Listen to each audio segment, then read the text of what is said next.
भौतिक विज्ञान के यांत्रिक चैप्टर से आपसे क्वेश्चन पूछूंगा, आपको आंसर देने हैं। ठीक है, बहुत विकल्प भी बताता जाऊंगा, आपको आंसर देने हैं। तो पहला है, कार्य का मात्रक क्या है? ए जूल, बी न्यूटन, सी वाट, डी डाइन। बताओ। Option A joule. बिल्कुल सही जवाब। तो पहला है ऑप्शन ए, जूल। दूसरा क्वेश्चन पूछता हूँ आपसे। प्रकाश वर्ष किसकी इकाई है? ए दूरी, बी समय, सी प्रकाश, डी धारा। ए दूरी। ए दूरी, बिल्कुल सही ऑप्शन। प्रकाश वर्ष दूरी की इकाई है। तीसरा क्वेश्चन है, निम्नलिखित में से कौन सी मात्रा जड़त्व का माप है? फिर से सुनो, निम्नलिखित में से कौन सी मात्रा जड़त्व का माप है? आंसर, ए वेग, बी त्वरण, सी द्रव्यमान, डी भार या वजन। बताओ। सी द्रव्यमान। सी द्रव्यमान, बिल्कुल सही। तो आंसर है सी द्रव्यमान। अगला क्वेश्चन है, अगला क्वेश्चन सूची सूची का है। सूची एक को दो के साथ सुमेलित कीजिए और सूचियों के नीचे दिए कूट का प्रयोग कर सही उत्तर दीजिए। आप सभी के पास में बुक है, क्या स्क्रीन पे देख के, जो स्क्रीन में दिख रहा है उसको देख के बताइए। तो सूची एक और सूची दो है। ए का जो है उच्च वेग है और सूची दो में मैक है। बी तरंग दैर्घ्य है, दो में एंगस्ट्रॉम है। सी दाब है, जिसका सूची दो में तीसरे का पास्कल है। और सूची एक डी का ऊर्जा है और सूची दो चौथे का जूल है। आपको जो इसमें नीचे कूट दिखाई दे रहे होंगे, ए बी सी डी, इसमें से कौन सा आंसर सही है? Option C. Option C. ठीक है, ऑप्शन सी सही है कि ए बी जो है ऑप्शन सी, ए और बी, एक दो और एक दो तीन चार। ठीक है। पहले का है पहला, दूसरे का है दूसरा, तीसरे।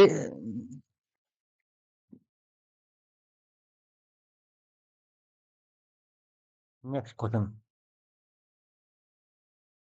नेक्स्ट क्वेश्चन है आपका, फिर से सूची एक को सूची दो के साथ सुमेलित कीजिए और सूची के साथ दिए गए कूट का प्रयोग कर सही उत्तर का चयन कीजिए। तो ये जो है सूची ए भौतिक राशि है और सूची दो जो है वो इकाई है। तो ए दूरी का, जो सूची दो की जो इकाई है, ए मोल, बी पदार्थ की मात्रा, दो कूलाम, सी विद्युत आवेश की मात्रा, तीसरा प्रकाश वर्ष, डी ऊर्जा, चौथा वाट घंटा। Option A. Option A, option A जो है आपका बिल्कुल ठीक है। ए का तीसरा, बी का पहला, सी का दूसरा और डी का चौथा, ये आपका सही आंसर है। तो आप इसी तरीके से अपना देख लीजिए, मिला लीजिए। उसके बाद में छठा, जो छठा है फिर से सूची है। सूची एक को सूची दो के साथ सुमेलित करना है। सूची एक जो है भौतिक राशियां हैं और सूची दो जो है, सूची दो जो है वो इकाई है। तो ए त्वरण हो गई, हमें त्वरण की बतानी है, बल की बतानी है, कार्य की बतानी है और आवेग की बतानी है। और जो इकाइयां हैं वो, एक पहला जूल है, दूसरा न्यूटन सेकेंड है, तीसरा न्यूटन है, चौथा न्यूटन प्रति सेकेंड स्क्वायर है। तो इसमें से आप जब मिलाएंगे तो कौन सा आंसर बनेगा? सिक्स का डी।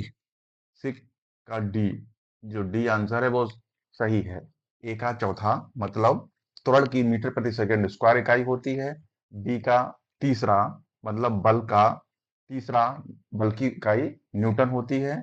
सी का पहला, कृत कार्य की इकाई जूल होती है, जो हम आपको ऊपर भी कार्य की इकाई बता चुके हैं, जूल होती है। ठीक है, और डी का दूसरा, आवेग की इकाई न्यूटन सेकेंड होती है। ठीक है, अगले क्वेश्चन पे चलते हैं। निम्नलिखित में से समय का मात्रक नहीं है। निम्नलिखित में से समय का मात्रक नहीं है। अधिवर्ष, चंद्रमाह, प्रकाश वर्ष, इनमें से कोई नहीं। ऑप्शन सी प्रकाश वर्ष, क्योंकि ये दूरी का मात्रक है। प्रकाश वर्ष दूरी का मात्रक है, बिल्कुल सही बात। तो ऑप्शन सी जो है आपका सही है। आगे हम लोग चलेंगे क्वेश्चन नंबर 8 पे। क्वेश्चन नंबर 8 है, पारसेक जो है इकाई है, किसकी इकाई है? दूरी की, समय की, प्रकाश की चमक की, चुंबकीय बल की। ऑप्शन ए दूरी की, पार्सेक दूरी की इकाई है। तो पार्सेक जो है वो दूरी की इकाई है। ठीक है, अगला क्वेश्चन चलते हैं क्वेश्चन नंबर 9 में। क्वेश्चन नंबर 9 पे चलते हैं। क्वेश्चन नंबर 9 में निम्नलिखित में से कौन सा एक सुमेलित नहीं है? तो इसमें हमें देखना है कौन सा सुमेलित नहीं है। ए डेसिबल ध्वनि की प्रबल तीव्रता की इकाई, अश्वशक्ति शक्ति की इकाई, समुद्री मील नौ संचालन में दूरी की इकाई, डी सेल्सियस ऊष्मा की इकाई। D, option D. Option D Celsius ऊष्मा की इकाई, सेल्सियस नहीं ऊष्मा है। की इकाई नहीं है। ठीक है, तो ऑप्शन डी आप लोग लगा लीजिए। ल्यूमेन किसका मात्रक है? ल्यूमेन किसका मात्रक है? ज्योति तीव्रता का, बी ज्योति फ्लक्स का, सी उपयुक्त दोनों का, डी इनमें से कोई नहीं। ऑप्शन बी, ज्योति फ्लक्स का। ल्यूमेन ज्योति फ्लक्स का मात्रक है। तो ल्यूमेन ज्योति फ्लक्स का ऑप्शन है। तो अब हम लोग नेक्स्ट क्वेश्चन पे चलते हैं। क्यूरी किसकी इकाई का नाम है? क्यूरी किसकी इकाई का नाम है? ए रेडियो एक्टिव धर्मिता, बी तापक्रम, सी ऊष्मा, डी ऊर्जा। ऑप्शन ए, रेडियो एक्टिव धर्मिता। तो इसका गैरवे का जो ऑप्शन है, क्यूरी जो है वो रेडियो एक्टिव धर्मिता की इकाई का नाम है। उसी तरह अगला क्वेश्चन पढ़ते हैं हम लोग। पास्कल इकाई है। पास्कल किसकी इकाई है? आर्द्रता की, दाब की, वर्षा की, तापमान की। ऑप्शन बी, दाब की। तो पास्कल जो है वो दाब की इकाई है, इसको याद कर लीजिए। और ये सारे क्वेश्चन आए हुए हैं, कुछ कोई एसएससी में, कोई यूपीएससी में, जैसे ये ऑप्शन यूपीपीएससी में 2015 में आया हुआ था, तो इस पे आप ध्यान दीजिए। तो आपको सारे इसी चैप्टर से ही रखते चले जाएंगे। तो अगला क्वेश्चन पे बढ़ते हैं। 13वें पे। कैंडला मात्रक है, किसका मात्रक है? ए ज्योति फ्लक्स का, बी ज्योति प्रभाव का, सी ज्योति दाब का, डी ज्योति तीव्रता का। ऑप्शन डी, ज्योति तीव्रता का। तो कैंडला जो है वो ज्योति तीव्रता का मात्रक है, बिल्कुल सही। अब हम लोग क्वेश्चन नंबर 14 पे चलेंगे। जूल जूल निम्नलिखित की इकाई है। ऊर्जा की, बी बल की, सी दाब की, डी तापमान की। Option A, joule. जूल ऊर्जा की। ऊर्जा की इकाई है, बिल्कुल सही। 15वां। मात्रकों की अंतरराष्ट्रीय पद्धति कब लागू की गई? मात्रकों की अंतरराष्ट्रीय पद्धति कब लागू की गई? ए 1969 ईस्वी में, बी 1971 ईस्वी में, सी 1983 ईस्वी में, डी 1991 ईस्वी में। ऑप्शन बी, 1971 ईस्वी में। तो इसका ऑप्शन है बी 1971 ईस्वी में। हर्ट्ज क्या मापने की यूनिट है? हर्ट्ज क्या मापने की यूनिट है? ए तरंग दैर्घ्य, दो तरंगों की स्पष्टता, सी तरंगों की तीव्रता, डी तरंगों की आवृत्ति। ऑप्शन डी, तरंगों की आवृत्ति। तो जो है हर्ट्ज जो है तरंगों की आवृत्ति का मापने की यूनिट है। ठीक है। 17वां क्वेश्चन नंबर 17वां। विद्युत मात्रा की इकाई है। विद्युत मात्रा की इकाई है। A ampere, B ohm, C volt, D coulomb. A, ampere.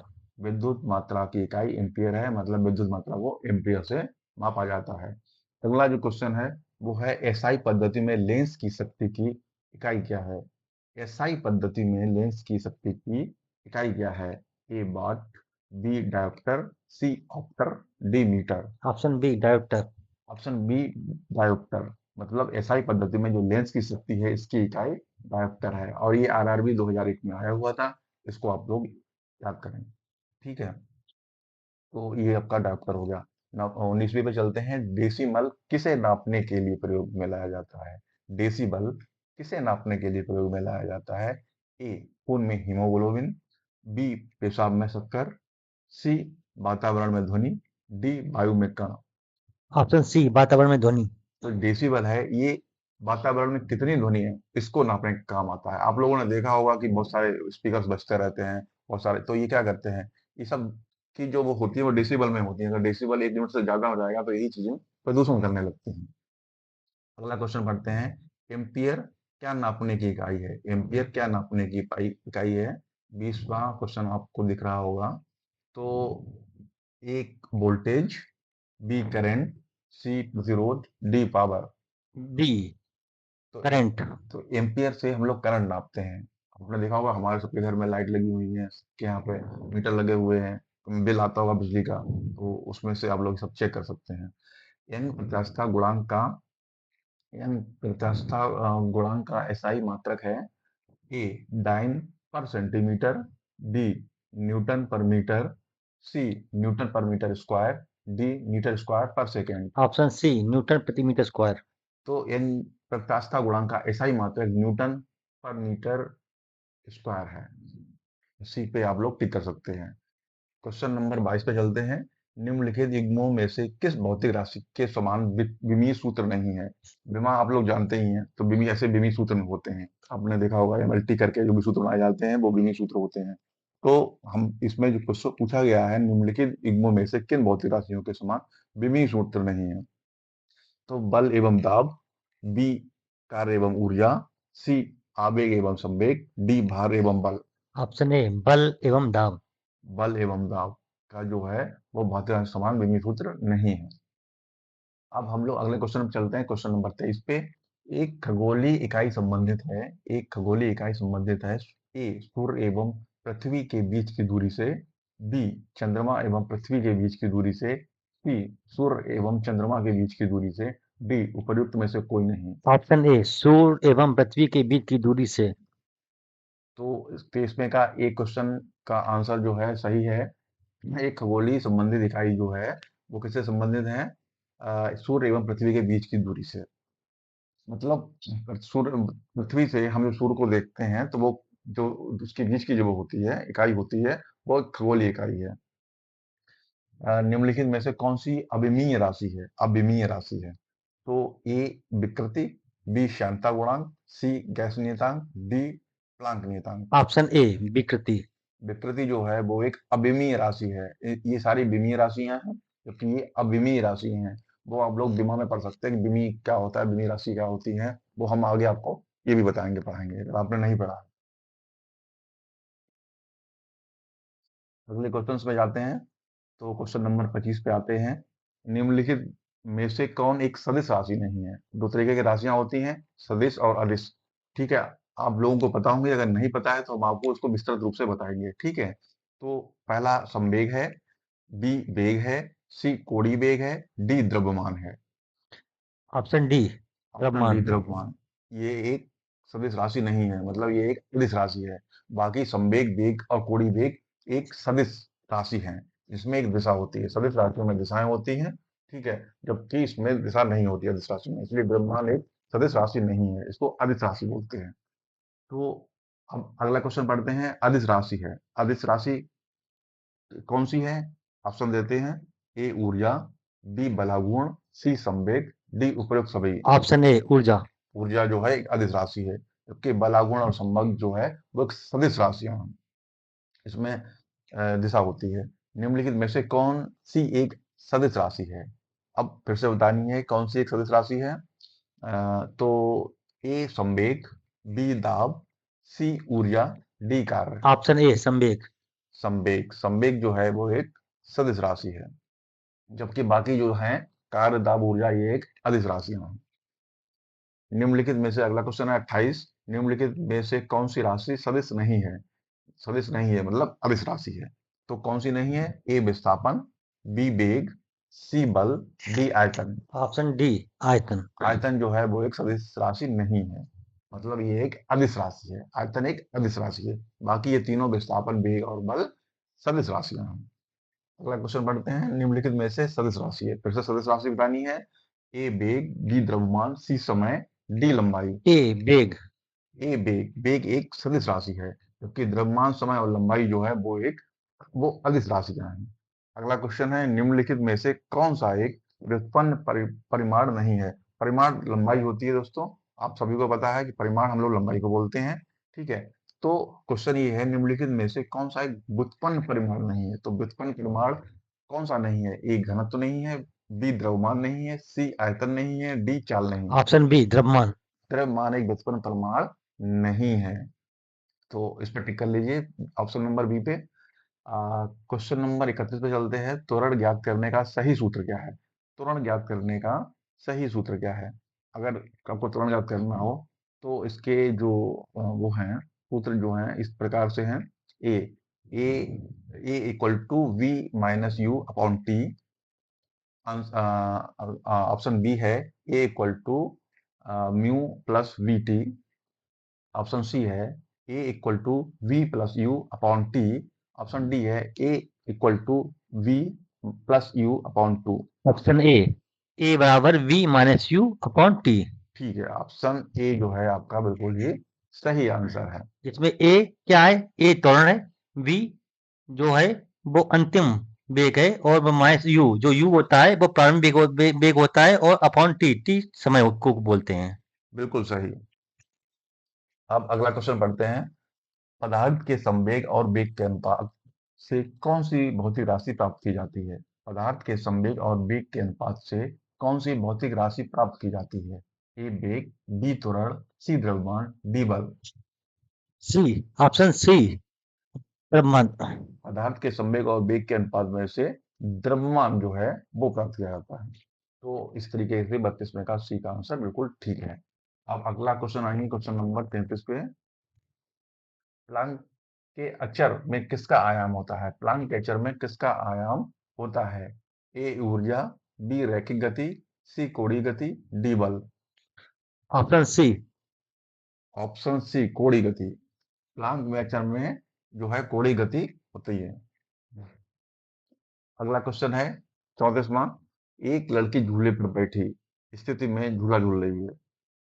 उस लड़की के खड़े हो जाने पर दोलनों का आवर्तकाल बताओ। ए कम हो जाएगा, बी अधिक हो जाएगा, सी लड़की की ऊंचाई पर निर्भर करेगा, डी अपरिवर्तित रहेगा। ऑप्शन ए, कम हो जाएगा।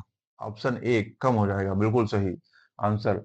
अगला क्वेश्चन है 35वां। घूर्णन करती एक गोल मेज पर अचानक एक लड़का अगर बैठ जाता है, मेज के कोणीय वेग पर क्या प्रभाव पड़ेगा? मेज के कोणीय वेग पर क्या प्रभाव पड़ेगा? ए कम हो जाएगा, बी बढ़ जाएगा, सी उतना ही रहेगा, डी कुछ नहीं कहा जा सकता। ऑप्शन ए, कम हो जाएगा। ऑप्शन ए कम हो जाएगा, तो आप लोग ऑप्शन ए पे क्लिक कर लीजिए। आंसर नंबर 36 है, सॉरी क्वेश्चन नंबर 36 है। यदि किसी चलती हुई वस्तु के वेग को दोगुना कर दिया जाए तो उसका या उसकी ए त्वरण दोगुना हो जाता है, बी गतिज ऊर्जा दोगुनी हो जाती है, सी गतिज ऊर्जा चार गुनी हो जाती है, डी भार दोगुना हो जाता है। ऑप्शन सी, गतिज ऊर्जा दो चार गुनी हो जाती है। तो इसका आंसर है गतिज ऊर्जा चार गुना हो जाती है। इस पे आप लोग टिक कर लीजिए और अगले क्वेश्चन में बढ़ते हैं। क्वेश्चन नंबर 37 है।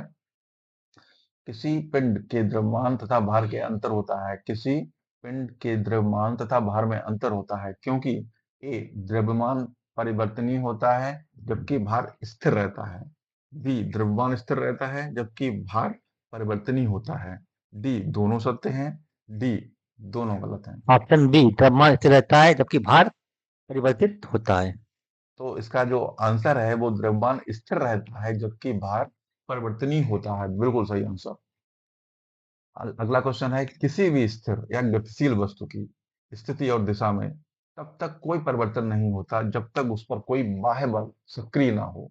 यह है ए न्यूटन का गति विषयक प्रथम नियम, बी न्यूटन का गति विषयक द्वितीय नियम, सी न्यूटन का गति विषयक तृतीय नियम, डी गैलीलियो की गति विषयक नियम। ऑप्शन ए, न्यूटन का गति विषयक प्रथम नियम। तो ये न्यूटन का प्रथम नियम है। ठीक है, प्रथम नियम क्या है? किसी भी स्थिर या गतिशील वस्तु की स्थिति और दिशा में तब तक कोई परिवर्तन नहीं होता जब तक कि उस पर कोई बाह्य बल कार्य ना किया जाए। मतलब जो चीज खड़ी है वो खड़ी ही रहेगी, जब तक आप कुछ बाह्य बल नहीं लगाएंगे। ठीक है, अगला क्वेश्चन है। किसी असंतुलित बल द्वारा किसी पिंड में उत्पन्न त्वरण ए बल के व्युत्क्रमानुपाती होता है, बी बल के अनुक्रमानुपाती होता है, सी बल के प्रभाव से स्वतंत्र होता है, डी शून्य होता है। ऑप्शन बी, बल के अनुक्रमानुपाती होता है। तो इसका जो आंसर है वो है बी, बल के अनुक्रमानुपाती होता है। ये बी जो है इसका आंसर है। ठीक है दोस्तों, अब हम लोग जो है अगले क्वेश्चन में चलते हैं। क्वेश्चन नंबर 40 पे चलते हैं। क्वेश्चन नंबर 40 है। न्यूटन के गति के तीसरे नियम के अनुसार न्यूटन के गति के तीसरे नियम के अनुसार क्रिया तथा प्रतिक्रिया से संबंध बल ए हमेशा एक ही वस्तु पर लगे होने चाहिए, बी भिन्न भिन्न वस्तु पर लगे हो सकते हैं, सी हमेशा भिन्न भिन्न वस्तुओं पर ही लगे होते हैं, डी का परिमाण बराबर होना जरूरी नहीं है किंतु उसकी दिशा समान होनी चाहिए। ऑप्शन सी, हमेशा भिन्न भिन्न वस्तुओं पर ही लगे होने चाहिए। तो 40 में का सी आंसर है, हमेशा भिन्न भिन्न वस्तुओं पर ही लगे होने चाहिए। अगला क्वेश्चन है। प्रत्येक क्रिया के बराबर व विपरीत दिशा में एक प्रतिक्रिया होती है। यह है क्या है ये? ए न्यूटन का गति विषयक प्रथम नियम, न्यूटन का गति विषयक द्वितीय नियम, न्यूटन का गति विषयक तृतीय नियम, या कोई नियम नहीं है, इसमें ऑप्शन कोई नहीं। ऑप्शन सी, न्यूटन का गति विषयक तृतीय नियम। तो ये जो है न्यूटन का गति विषयक तृतीय नियम है। प्रत्येक दिशा के विपरीत प्रतिक्रिया के बराबर व विपरीत दिशा में एक प्रतिक्रिया होती है, ये न्यूटन का तृतीय नियम है। इसको आप लोग हमेशा याद रखें। न्यूटन के तीनों नियम आपको हमेशा ही याद होने चाहिए। ठीक है, अगला क्वेश्चन है 42। जल में तैरना न्यूटन की गति के किस दिशा के कारण संभव है? जल में तैरना न्यूटन न्यूटन की गति के किस नियम के कारण संभव है? ए प्रथम नियम, बी द्वितीय नियम, सी तृतीय नियम, डी उपयुक्त सभी। ऑप्शन सी तृतीय नियम। ऑप्शन नंबर सी तृतीय नियम, मतलब जल में तैरना न्यूटन के तृतीय नियम के कारण संभव है। अगला क्वेश्चन है, कोई पिंड तब तक विराम अवस्था में ही बना रहेगा जब तक उस पर कोई बाह्य बल कार्य नहीं करता है। ये एक कथन किसका है? कोई पिंड तब तक विरामावस्था में ही बना रहेगा जब तक उस पर कोई बाह्य बल कार्य नहीं करता। ये कथन किसका है? A Newton, B Einstein, C Archimedes, D Galileo. Option A Newton. Option A Newton. अगला क्वेश्चन है आपके सामने स्क्रीन पर दिखाई पड़ेगा। क्वेश्चन नंबर 44 है। बल की परिभाषा आती है न्यूटन के कौन से नियम से? ए गति के पहले नियम से, बी गति के दूसरे नियम से, सी गति के तीसरे नियम से, डी गुरुत्वाकर्षण के नियम से। बताइए। ऑप्शन ए गति के पहले नियम से। बल की परिभाषा गति के पहले नियम से आती है, तो 44 में का ए ठीक है। अगला क्वेश्चन है 45। किसी पिंड के उस गुणधर्म को क्या कहते हैं जिससे वह सीधी रेखा में विराम या एक समान गति की स्थिति में किसी भी परिवर्तन का विरोध करती है? किसी पिंड के उस गुणधर्म को क्या कहते हैं जिसमें वह सीधी रेखा में विराम या एक समान गति की स्थिति में किसी भी परिवर्तन का विरोध करती है? ए गतिहीनता, बी जड़त्व, सी कुलभार, डी अक्रियता। ऑप्शन बी जड़त्व। ऑप्शन बी जड़त्व बिल्कुल ठीक जवाब है। तो 45वें का ऑप्शन बी पे आप लोग कर लीजिए। सी सॉरी, क्वेश्चन नंबर 46। न्यूटन के पहले नियम को भी कहते हैं, न्यूटन के पहले नियम को भी कहते हैं, क्या कहते हैं? ए आघूर्ण का नियम, बी जड़त्व का नियम, सी ऊर्जा का नियम, डी संवेग का नियम। ऑप्शन बी जड़त्व का नियम। ऑप्शन बी जड़त्व का नियम कहते हैं। अगला क्वेश्चन है 47वां क्वेश्चन है, गाड़ी खींचता हुआ घोड़ा किस बल के कारण आगे बढ़ता है? गाड़ी खींचता हुआ घोड़ा किस बल के कारण आगे बढ़ता है? ए गाड़ी द्वारा घोड़े पर आरोपित बल से, बी घोड़े द्वारा गाड़ी पर आरोपित बल से, सी घोड़े द्वारा अपने पैरों से पृथ्वी पर आरोपित बल से, डी पृथ्वी द्वारा घोड़े के पैरों पर आरोपित बल से। ऑप्शन डी पृथ्वी द्वारा घोड़े के पैरों पर आरोपित बल से। तो इसका जो आंसर है वो है डी पृथ्वी द्वारा घोड़े के पैरों पर आरोपित बल से। अगले क्वेश्चन पे चलते हैं। अगला क्वेश्चन है 48वां। चलती हुई बस जब अचानक ब्रेक लगाती है तो उस पर बैठे हुए यात्री आगे की दिशा में गिरते हैं। ऐसा आप लोगों ने भी देखा होगा, जब भी ब्रेक लगती है तो आप आगे की ओर हो जाते हैं, एकदम मुंह मुंह जो आपका चेहरा आगे की ओर हो जाता है। इसके इसको किसके द्वारा समझाया जा सकता है? ए सापेक्षता सिद्धांत, बी न्यूटन का पहला नियम, सी न्यूटन का दूसरा नियम, डी न्यूटन का तीसरा नियम। ऑप्शन बी न्यूटन का पहला नियम। ये आप जो है ये जो है न्यूटन के पहले नियम से समझा जा सकता है इस चीज को। ठीक है, अगला क्वेश्चन है रॉकेट। Question number 49। रॉकेट किस सिद्धांत पर कार्य करता है? रॉकेट सभी ने देखे हैं, तो रॉकेट ये किसके सिद्धांत पर काम करता है? ए न्यूटन का तृतीय नियम, बी न्यूटन का प्रथम नियम, सी न्यूटन का द्वितीय नियम, डी आर्किमिडीज का सिद्धांत। ऑप्शन ए न्यूटन का तृतीय नियम। ऑप्शन नंबर ए जो रॉकेट है वो ऑप्शन के तृतीय नियम पर कार्य करता है, तो ऑप्शन नंबर ए सही हो गया। अगला क्वेश्चन 50 है। अश्व यदि एकाएक चलना प्रारंभ कर दे तो अश्वारोही के गिरने की आशंका का कारण है? जब आपने देखते हो कि अगर आप घोड़े पे बैठे हो, घोड़ा एकदम से चलना शुरू करे तो क्या होगा? पीछे की ओर एकदम से गिर जाएंगे। तो ये जो है, इसका कारण क्या है? जो जो गिरता है जो भी अश्वारोही, तो वो किस कारण से गिरता है? ए जड़त्व आघूर्ण से, बी द्रव्यमान का संरक्षण नियम से, सी विश्राम जड़त्व से, डी गति का तीसरा नियम से। ऑप्शन सी विश्राम जड़त्व। ये विश्राम जड़त्व के कारण बनता है। आदमी विश्राम अवस्था में होता है, घोड़ा एकदम चल देता है और वो विश्राम जड़त्व के कारण पीछे की ओर गिर जाता है। तो जो है आप अगला क्वेश्चन पढ़ते हैं।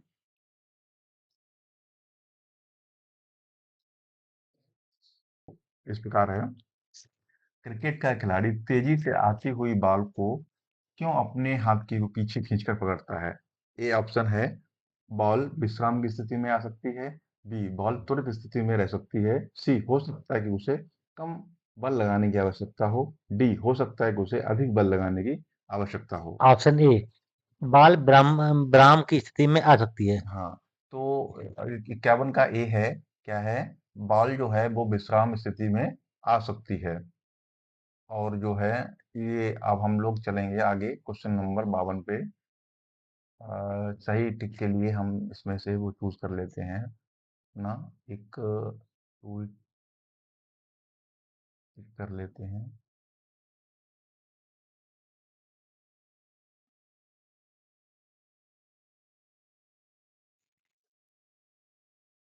ठीक है। अब 52 वह गुणनफल है। बल गुणनफल है किसका? ए द्रव्यमान और वेग का, बी द्रव्यमान और त्वरण का, सी भार और वेग का, डी भार और त्वरण का। ऑप्शन बी द्रव्यमान और त्वरण का। तो बल जो है, जो गुणनफल है, वो द्रव्यमान और त्वरण का है। ठीक है, नंबर 53 पे आ जाओ। नंबर 53 का क्वेश्चन है, जब कोई व्यक्ति चंद्रमा पर उतरता है तो उसके शरीर में उपस्थित ए पदार्थ की मात्रा में परिवर्तन होता है, बी भार घट जाता है तथा मात्रा अपरिवर्तित रहती है, सी भार में परिवर्तन होता है, डी मात्रा तथा भार दोनों में कमी होती है। ऑप्शन बी भार घट जाता है तथा मात्रा अपरिवर्तित रहती है। तो 53 का बी सही है, भार घट जाता है तथा मात्रा अपरिवर्तित रहती है। ठीक है, अगला क्वेश्चन है, यदि हम भूमध्य रेखा से ध्रुवों की ओर जाते हैं तो जी का मान क्या होता है? ए बढ़ता है, बी घटता है, सी वही बना रहता है, डी 45% अक्षांश तक घटता है। ऑप्शन ए बढ़ता है। बढ़ता है। तो हम भूमध्य रेखा से अगर ध्रुवों की ओर जाते हैं तो जी का जो मान है वो बढ़ता है। 55 शरीर का वजन ए पृथ्वी की सतह पर सभी जगह एक समान होता है, बी ध्रुवों पर अधिकतम होता है, सी विषुवत रेखा पर अधिकतम होता है, डी मैदानों की तुलना में पहाड़ियों पर अधिक होता है। ऑप्शन बी ध्रुवों पर अधिकतम होता है। तो जो शरीर का वजन है वो ध्रुवों पर अधिकतम होता है। ठीक है, अगला क्वेश्चन है 56 व्यक्ति पृथ्वी की सतह की तुलना में चंद्रमा की सतह पर अधिक ऊंचा क्यों उछल सकता है? ए चंद्रमा की सतह खुरदरी होती है, बी चंद्रमा का कोई वायुमंडल नहीं होता है, सी चंद्रमा में गुरुत्वाकर्षण के कारण त्वरण पृथ्वी की तुलना में कम होता है, डी चंद्रमा पृथ्वी से अधिक ठंडा होता है। ऑप्शन सी चंद्रमा में गुरुत्वाकर्षण के कारण त्वरण पृथ्वी की तुलना में कम होता है। हाँ, बिल्कुल सही बात है कि जो चंद्रमा में जो गुरुत्वाकर्षण होता है वो पृथ्वी की तुलना में कम होता है। इसी के कारण जब हम जंप करेंगे तो ज़्यादा ऊँचा उछल सकते हैं। अगला क्वेश्चन है 56 नंबर का क्वेश्चन है 20 किलोग्राम के वजन को जमीन के ऊपर 1 मीटर की ऊंचाई पर पकड़े रखने के लिए किया गया कार्य है। ए 20 जूल, बी 200 जूल, सी 981 जूल, डी 0 जूल। सुन जरूर ऑप्शन डी। ठीक है, तो 20 किलोग्राम के वजन से जमीन के ऊपर 1 मीटर की ऊंचाई पर पकड़े जाने पे जो है रखने के लिए जो किया गया कार्य होता है वो कितना होता है? 0 जूल होता है। ठीक है, अगला क्वेश्चन है, एक व्यक्ति एक दीवार को धक्का देता है पर उसे विस्थापित करने में असफल रहता है तो वह कार्य है ए कोई भी कार्य नहीं, बी ऋणात्मक कार्य, सी धनात्मक परंतु अधिकतम कार्य नहीं, डी अधिकतम कार्य। ऑप्शन ए कोई भी कार्य नहीं। तो ये का जो आंसर है वो कोई भी कार्य नहीं, ऑप्शन ए ठीक है। अगला क्वेश्चन है, पहाड़ी पर चढ़ता एक व्यक्ति आगे की ओर झुक जाता है क्योंकि जब आप लोग पहाड़ी पे ऑप्शन नंबर पहाड़ी पर चढ़ता एक व्यक्ति आगे की ओर झुक जाता है क्योंकि ए तेज चल सके, फिसलने की संभावना कम हो जाए, सी शक्ति संरक्षण हेतु, डी स्थायित्व बढ़ाने के लिए। ऑप्शन डी स्थायित्व बढ़ाने के लिए। तो इसका जो है ऑप्शन डी स्थायित्व बढ़ाने के लिए होता है, क्योंकि पहाड़ जब भी आप पहाड़ पर चढ़ेंगे तो आप आगे की ओर झुक के चढ़ते हैं हमेशा। ठीक है, क्यों चढ़ते हैं? क्योंकि स्थायित्व बढ़ाने के लिए ऐसा होता है।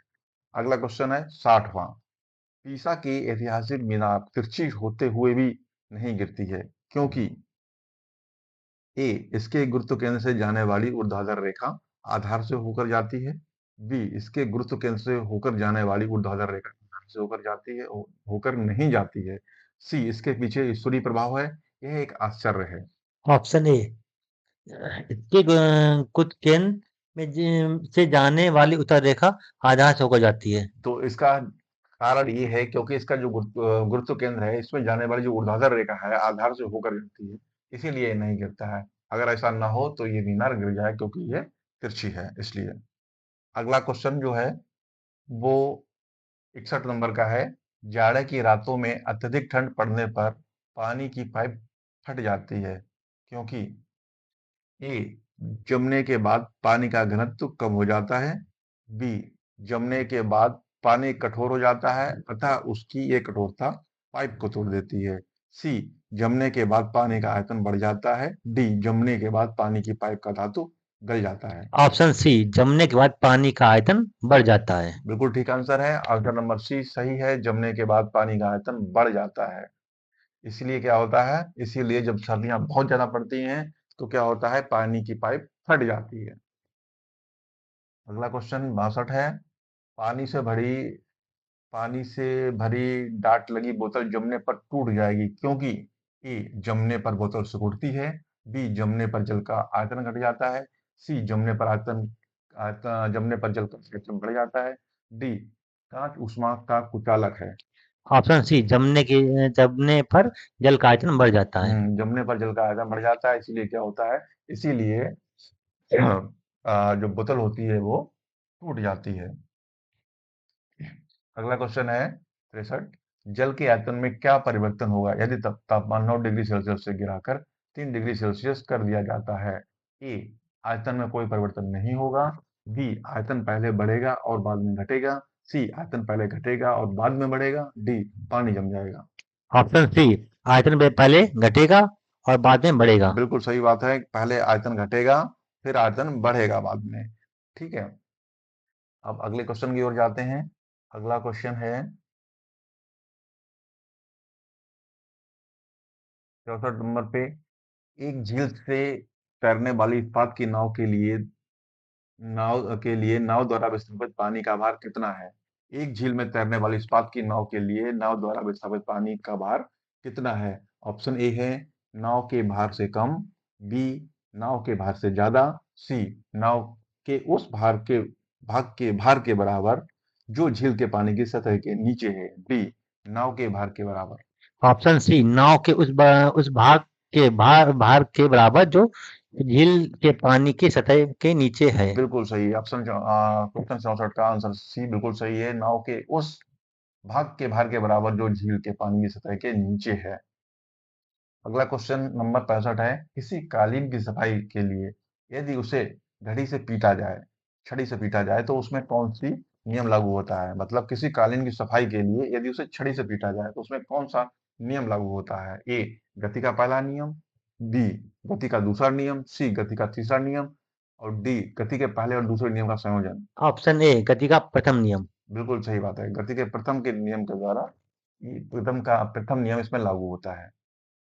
और ये क्वेश्चन एसएससी 2011 में 2013 में आया हुआ है, इसलिए इम्पोर्टेंट है। अगर आप लोग इसको सही से याद करते हैं तो हो सकता है कि आगे वाली प्रतियोगी परीक्षाओं में क्वेश्चन ये आए। अगला क्वेश्चन करते हैं, 66 नंबर का है।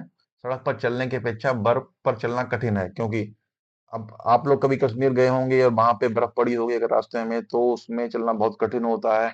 उसका उसका भी एक विज्ञान का कारण है। क्या कारण है?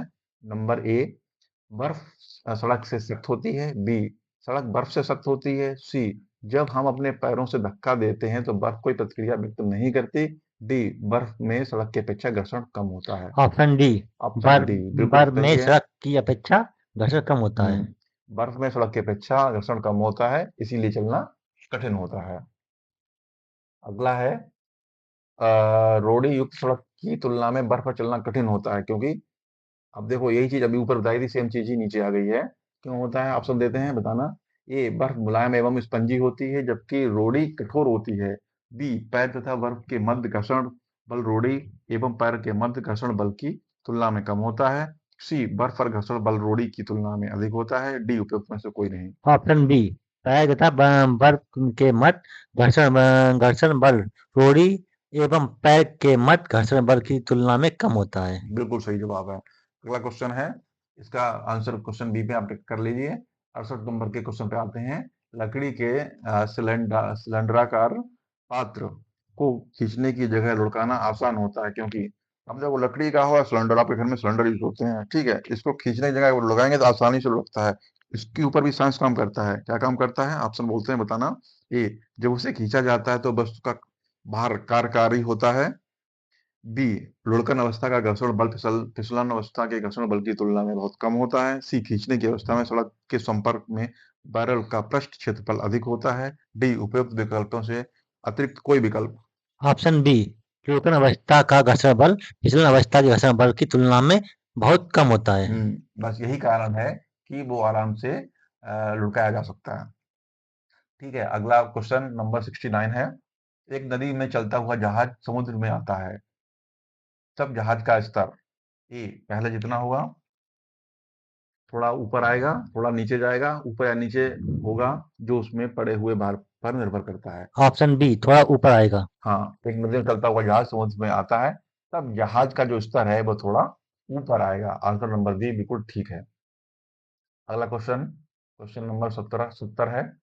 लोहे की कील लोहे की कील पारे में क्यों तैरती है, जबकि ये पानी में डूब जाती है? जो लोहे की कील है वो पारे में तैरती रहती है, जबकि पानी में डालोगे तो डूब जाएगी, आपने अक्सर देखा होगा।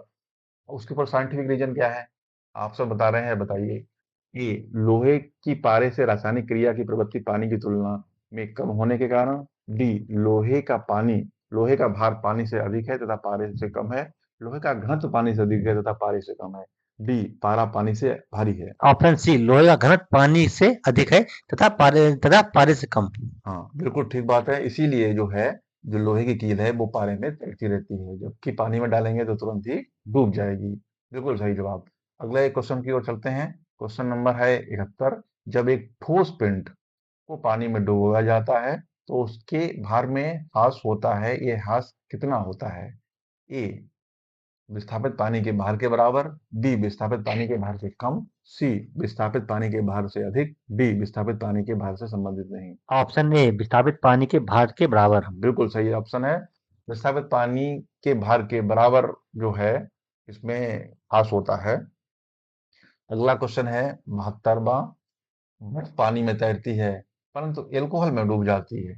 बर्फ आप पानी में डालेंगे तो उसमें तैरती रहेगी, आपने देखा होगा अक्सर। ठीक है, उसका लगभग एक चौथाई तिहाई कुछ भाग जो है ऊपर रहता है, बाकी जो है अंदर रहता है। ठीक है, और जबकि एल्कोहल में डालेंगे तो पूरा डूब जाएगा। क्यों डूब जाता है, जबकि दोनों ही पानी से होते हैं। ठीक है, द्रव द्रव होते हैं दोनों ही। क्योंकि ए, पानी अल्कोहल की अपेक्षा पारदर्शी होता है। बी, बर्फ पानी के जमने से बनती है। सी, बर्फ ठोस है जबकि अल्कोहल द्रव है।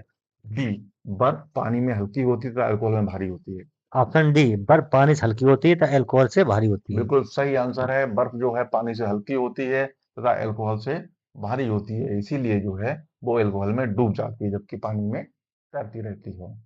आगे चलते हैं। तो आगे हमारा क्वेश्चन नंबर 73 है। स्टील की गोली पारे में तैरती है क्योंकि, जो स्टील की गोली है वो पारे में तैरती है, क्यों तैरती है? ए, पारे में कोई वस्तु डूब नहीं सकती। बी, पारे का घनत्व स्टील की अपेक्षा अधिक होता है। सी, स्टील का घनत्व पारे की अपेक्षा अधिक होता है।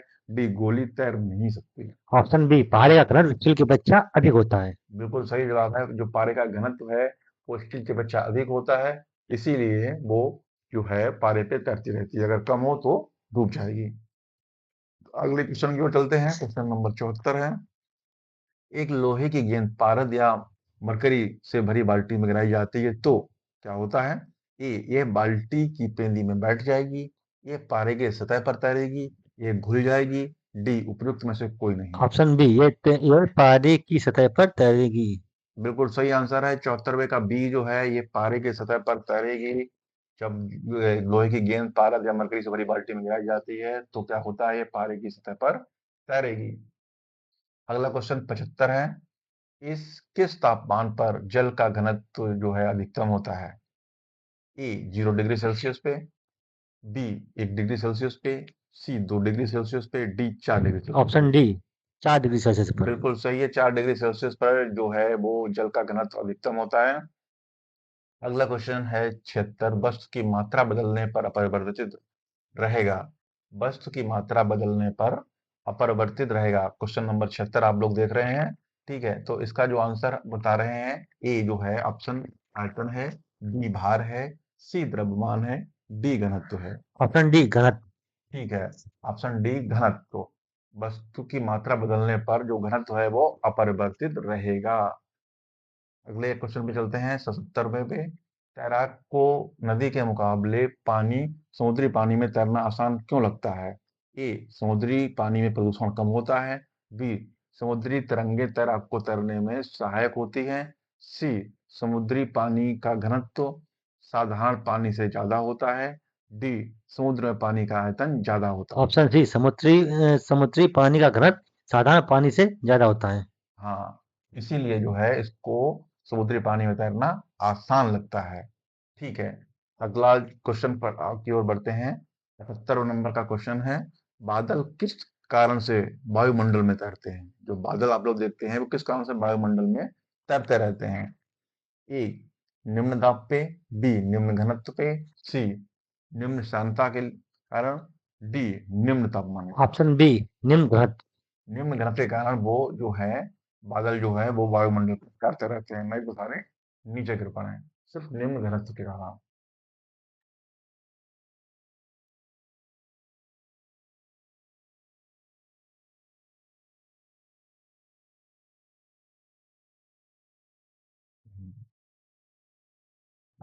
क्वेश्चन नंबर 79 पे चलते हैं। समुद्र में प्लवन करते आइसबर्ग का कितना भाग समुद्र की सतह से ऊपर रहता है? A, 1/9। B, 1/10। C, 1/6। D, 1/4। Option B, 1/10। Option B जो है 1/10 जो है वो समुद्र की सतह से ऊपर रहता है। अगला क्वेश्चन नंबर 80 है। बांध के नीचे की दीवार मोटी बनाई जाती है क्योंकि ए, गहराई बढ़ने के साथ द्रव का दाब बढ़ता है। बी, गहराई बढ़ने के साथ द्रव का दाब घटता है। सी, गहराई बढ़ने के साथ द्रव का घनत्व बढ़ता है। डी, गहराई बढ़ने के साथ द्रव का घनत्व घटता है। ऑप्शन ए, गहराई बढ़ने के साथ द्रव का दाब बढ़ता है। गहराई बढ़ने के साथ द्रव का दाब बढ़ता है, इसके कारण जो है बांध के नीचे की दीवार मोटी बनाई जाती है। तो ऐसा क्वेश्चन का 80 का जो आंसर है वो ई पे टिक कर लीजिए आप लोग। अब आगे की ओर बढ़ते हैं 81 की तरफ। बर्फ पर स्केटिंग करना प्रदर्शित करता है कि दाब बढ़ाने पर बर्फ का जो गलनांक है क्या होता है? ए, बढ़ जाता है। बी, घट जाता है। सी, अपरिवर्तित रहता है। पहले घटता है फिर बढ़ता है। ऑप्शन बी, घट जाता है। घट जाता है। जब आप बर्फ पर जो स्केटिंग है करना प्रदर्शित करता है कि दाब बढ़ाने पर जो बर्फ का गलनांक है वो घट जाता है। अगला क्वेश्चन नंबर 82 है। 82 में क्या है?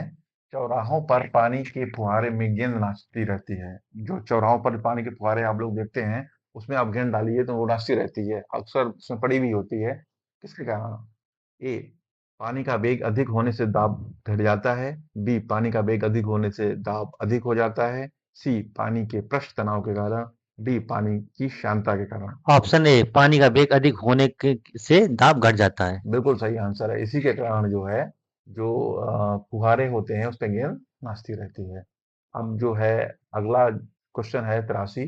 भारी हिमखंड शीर्ष की अपेक्षा निचले तल से पिघलता है क्योंकि जो भारी हिमखंड आप लोग देखते हैं वो ऊपर से नहीं, जो है नीचे से पिघलना शुरू करता है। क्यों पिघलना शुरू करता है? क्योंकि ऑप्शन बता रहे हैं, आप बताइए।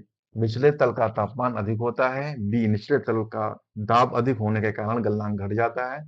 सी, बर्फ वास्तविक ठोस नहीं है। डी, उपयुक्त में से कोई नहीं। ऑप्शन बी, निचले तल का दाब अधिक होने के कारण गलनांक घट जाता है। इसी के कारण जो बर्फ जो है वो नीचे से पिघलती है, ऊपर से नहीं पिघलती है। तो अगले क्वेश्चन है 84। दलदल में फंसे व्यक्ति को लेट जाने की सलाह दी जाती है क्योंकि क्षेत्रफल अधिक होने से दाब कम हो जाता है। बी, क्षेत्रफल अधिक होने से दाब अधिक हो जाता है। सी, दाब व क्षेत्रफल में कोई संबंध नहीं है। डी, उपयुक्त सभी कारणों से। ऑप्शन ए, क्षेत्रफल अधिक होने से दाब कम हो जाता है। इसी के कारण क्या होता है? इसी कारण दलदल में फंसे व्यक्ति को लेट जाने की सलाह दी जाती है। आगे क्वेश्चन की ओर जब चलते हैं, क्वेश्चन नंबर 85 है। और 85 में बर्फ के दो टुकड़ों को आपस में दबाने पर टुकड़े आपस में चिपक जाते हैं। आप लोग भी घर पे कभी ये अगर प्रयोग किया हो, ना किया हो तो करके देखना कि जब भी आप बर्फ के दो टुकड़ों को आपस में दबाएंगे तो थोड़ी देर में आप देखेंगे कि टुकड़े आपस में चिपक गए। क्यों चिपकते हैं? ए, दाब अधिक होने से बर्फ का गलनांक घट जाता है। बी, दाब अधिक होने से बर्फ का गलनांक बढ़ जाता है। सी, दाब अधिक होने से बर्फ का गलनांक पहले घटता है फिर बढ़ता है।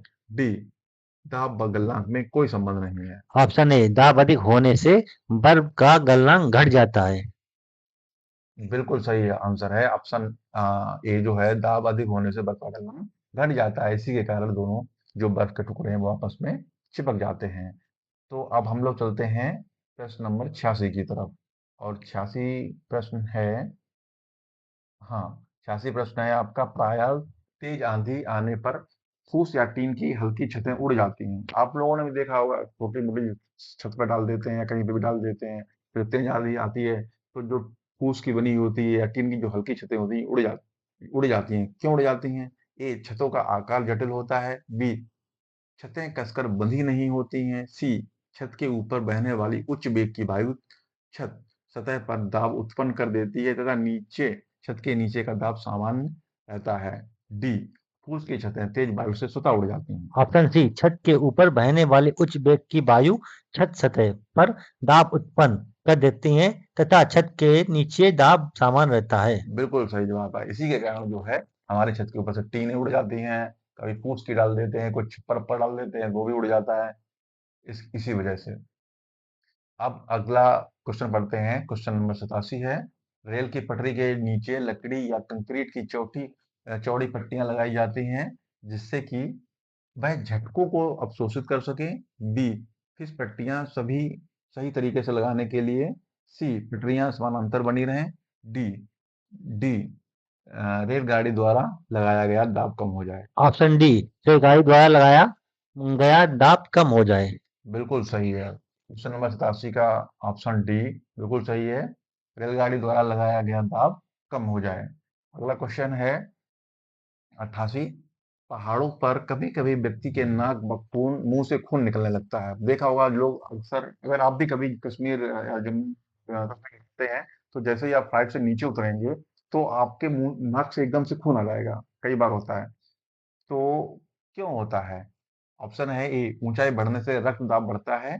बी, ऊंचाई बढ़ने के साथ रक्त दाब घटता है। ऊंचाई बढ़ने के साथ वायुमंडलीय दाब बढ़ता है। डी, ऊंचाई बढ़ने के साथ वायुमंडलीय दाब घटता है। ऑप्शन डी, ऊंचाई बढ़ने के साथ वायुमंडलीय दाब घटता है। हाँ, इसी के कारण आप जैसे ही उतरेंगे फ्लाइट से, आपकी नाक से खून निकलना शुरू हो जाएगा। उसके लिए कुछ टैबलेट्स देते हैं डॉक्टर, जो आपको उतरते ही खानी पड़ती हैं। अगला क्वेश्चन है 89। तो इसमें 89 जो क्वेश्चन है उसमें है, हवाई जहाज में फाउंटेन पेन से स्याही बाहर निकल जाती है। अगर आप हवाई जहाज में बैठेंगे तो देखेंगे कि उसमें जो फाउंटेन पेन होता है उससे स्याही बाहर निकल जाती है। क्यों निकल जाती है? ए, ऊंचाई बढ़ने से वायुदाब में कमी आती है। बी, ऊंचाई बढ़ने से वायुदाब में वृद्धि होती है। सी, ऊंचाई बढ़ने से वायुदाब अपरिवर्तित रहता है। डी, उपयुक्त में से कोई नहीं। ऑप्शन ए, ऊंचाई बढ़ने से वायु दाब में कमी आती है। हाँ, बिल्कुल सही बात है। ऊंचाई बढ़ने से वायुदाब में कमी आती है, इसीलिए जो आपके पेन का जो स्याही होती है वो निकल के बाहर आ जाती है और आपकी शर्ट या पैंट की जेब खराब हो जाती है। अगले क्वेश्चन की ओर बढ़ते हैं। क्वेश्चन नंबर 90, यदि पृथ्वी का द्रव्यमान वही रहे, अगर पृथ्वी का द्रव्यमान वही रहे, पृथ्वी बड़ी है, बहुत भारी भी होगी, ठीक है, और त्रिज्या 1% कम कर दी जाए, और गोल है पृथ्वी, ठीक है, त्रिज्या भी बहुत बड़ी है, लेकिन उसे हम 1% त्रिज्या को कम कर दें, तब पृथ्वी के तल पर जी का जो मान होगा वो कितना हो जाएगा? ए, 0.5% बढ़ जाएगा, परसेंट बढ़ जाएगा, 0.5% कम हो जाएगा, 2% कम हो जाएगा। ऑप्शन बी, तो 2% बढ़ जाएगा। हाँ, क्या होगा? पृथ्वी पर जो तल की में जो जी का मान है वो 2% बढ़ जाएगा। ऑप्शन नंबर बी बिल्कुल सही है, और ये आईएएस 2003 में आया हुआ सवाल है, ठीक है? जो लोग सोच भी नहीं पाते हैं, पृथ्वी इतनी बड़ी है कि आपकी सोच से परे है। ठीक है, अगले क्वेश्चन की ओर आते हैं। क्वेश्चन नंबर 91 की तरफ। ऊंचाई की जगहों पर पानी 100 डिग्री सेल्सियस के नीचे के तापमान पर क्यों उबलता है? ए, क्योंकि वायुमंडलीय दाब कम हो जाता है अतः उबलने का बिंदु नीचे आ जाता है। बी, क्योंकि गुरुत्वाकर्षण कम होता है। सी, पर्वतों पर भारी हवाओं के कारण। डी, उपयुक्त में से कोई नहीं। ऑप्शन ए, क्योंकि वायुमंडलीय दाब कम हो जाता है अतः उबलने का बिंदु नीचे आ जाता है। बिल्कुल सही जवाब है। अगले क्वेश्चन की ओर बढ़ते हैं। क्वेश्चन नंबर 92 है, साबुन के बुलबुले के अंदर का दाब ए, वायुमंडलीय दाब से अधिक होता है। बी, वायुमंडलीय दाब से कम होता है। सी, वायुमंडलीय दाब के बराबर होता है। डी, वायुमंडलीय दाब का आधा होता है। ऑप्शन ए, वायुमंडलीय दाब से अधिक होता है। बिल्कुल सही जवाब है 92 का। साबुन में बुलबुले के अंदर का जो दाब होता है वो वायुमंडलीय दाब से अधिक होता है। क्वेश्चन नंबर 92 का ऑप्शन नंबर ए बिल्कुल ठीक है। आगे की ओर चलते हैं हम लोग। क्वेश्चन नंबर 93, हम दलदली सड़कों पर क्यों फिसलते हैं? ठीक है, हम दलदली सड़कों पर क्यों फिसलते हैं? ए गुरुत्वाकर्षण बल, बी आपेक्षिक वेग, सी घर्षण की कमी, डी घर्षण की अधिकता। ऑप्शन सी घर्षण की कमी। ऑप्शन सी घर्षण की कमी होती है, इसीलिए हम फिसल जाते हैं।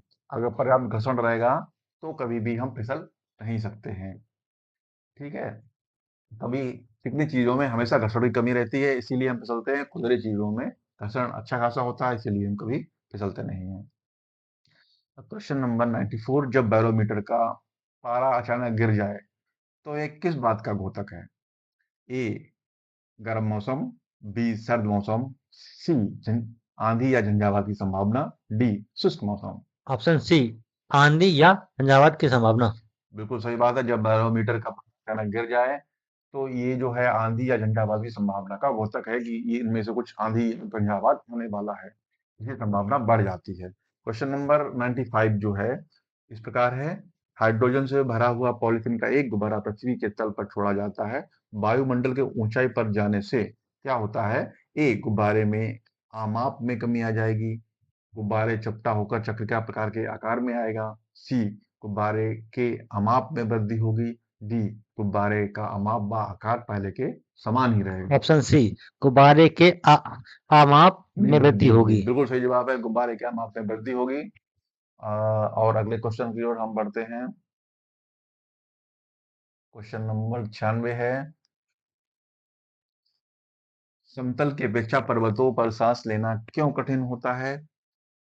ए ऊंचाई के बढ़ने पर वायु दाब घट जाता है और ऑक्सीजन की आवश्यकता बढ़ जाती है, बी पर्वतीय वायु भारी होती है और फेफड़ों में भरी नहीं जा सकती, सी पर्वतीय वायु अशुद्ध होती है इसलिए हम लोग नहीं ले पाते, डी उपर्युक्त में से कोई नहीं। ऑप्शन ए ऊंचाई के बढ़ने पर वायु दाब घट जाता है और ऑक्सीजन की आवश्यकता बढ़ जाती है। ऑप्शन नंबर ए बिल्कुल सही जवाब है। अगले क्वेश्चन की ओर जाते हैं हम लोग 97 क्वेश्चन पे। जब 14 वायु दाब मापी किसी ऊंचे पर्वत पर ले जाया जाता है तो नलिका में पारा गिर जाता है क्योंकि ए वहां वायु अपेक्षाकृत हल्की होती है, बी ताप में न्यूनता के साथ पारा निम्न हो जाता है, सी वहां पर वायुमंडलीय दाब निम्न हो जाता है, डी वहां पर पृष्ठ तनाव घट जाता है। ऑप्शन सी वहां पर वायुमंडलीय दाब निम्न हो जाता है। बिल्कुल सही जवाब है। अगले क्वेश्चन की ओर जाते हैं। क्वेश्चन नंबर 98, उड़ान से पहले हवाई जहाज दौड़ मार्ग पर दौड़ाया जाता है। ऑप्शन ए कार्यकारी वायुदाब घटाने के लिए, बी कार्यकारी वायुदाब बढ़ाने के लिए, सी वायुयान द्वारा भूमि के मध्य घर्षण बल को कम करने के लिए, डी वायुदाब द्वारा भूमि में मध्य घर्षण बल को अधिक करने के लिए। ऑप्शन बी कारगारी वायुदाब बढ़ाने के लिए। बिल्कुल सही जवाब है ऑप्शन बी। बी कार्यकारी वायुदाब बढ़ाने के लिए। अगले क्वेश्चन नंबर 99 पे चलते हैं। हाइड्रोजन से भरा रबड़ का गुब्बारा वायु में ऊपर आकर फट जाता है क्योंकि ए हाइड्रोजन का भार बढ़ जाता है, बी वायु दाब बढ़ जाता है, सी हाइड्रोजन का दाब घट जाता है, डी वायु दाब घट जाता है। ऑप्शन डी वायुदाब घट जाता है। बिल्कुल सही जवाब है, वायु दाब घट जाता है। इसी के कारण क्या होता है, हाइड्रोजन से भरा रबड़ का गुब्बारा वायु में ऊपर जाकर फट जाता है। अगला क्वेश्चन नंबर 100 है। क्वेश्चन नंबर 100 कह रहा है, प्रेशर कुकर में खाना कम समय में पकता है क्योंकि ए अधिक दाब के कारण उबलते पानी का ताप कम हो जाता है, बी चारों ओर से बंद होने के कारण वायु का प्रभाव नहीं पड़ता है, अधिक दाब के कारण उबलते पानी का ताप बढ़ जाता है, डी उपयुक्त पानी का वाष्पन बहुत कम होता है। ऑप्शन सी अधिक दाब के कारण उबलने प- उ- उबलते पानी का ताप बढ़ जाता है। बिल्कुल ठीक है, अधिक ताप के कारण उबलते पानी का ताप बढ़ जाता है, इसी के कारण प्रेशर कुकर में खाना समय से पकता है।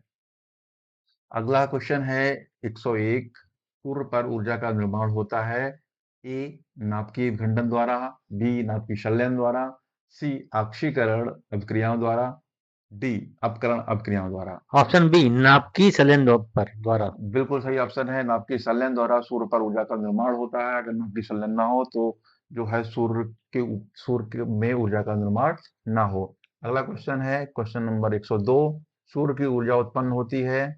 ए आयनन द्वारा, बी नाभिकीय संलयन द्वारा, सी नाभिकीय विखंडन द्वारा, डी ऑक्सीजन द्वारा। ऑप्शन बी, नाभिकीय संलयन द्वारा। ये पहले ही बताया चुका है, ऊपर वाले क्वेश्चन नंबर 101 102 लगभग एक से ही हैं। दोनों बात सूर्य की ऊर्जा की बात कर रहे हैं, इसीलिए जो सूर्य की जो ऊर्जा का निर्माण हो रहा है, जो ऊर्जा उत्पन्न हो रही है, वो नाभिकीय संलयन के द्वारा ही उत्पन्न हो रही है। क्वेश्चन नंबर 3 पे चलते हैं। डायनामो परिवर्तित करता है ए उच्च वोल्टेज को निम्न वोल्टेज में, बी विद्युत ऊर्जा को यांत्रिक ऊर्जा में, सी यांत्रिक ऊर्जा को विद्युत ऊर्जा में, डी निम्न वोल्टेज को उच्च वोल्टेज में। ऑप्शन सी, यांत्रिक ऊर्जा को विद्युत ऊर्जा में। हाँ, जो डायनेमो है आप लोगों ने देखा होगा, डायनेमो वो यांत्रिक ऊर्जा को विद्युत ऊर्जा में परिवर्तित करता है। तो कई लोगों ने इसको देखा होगा डायनेमो को चलते हुए भी।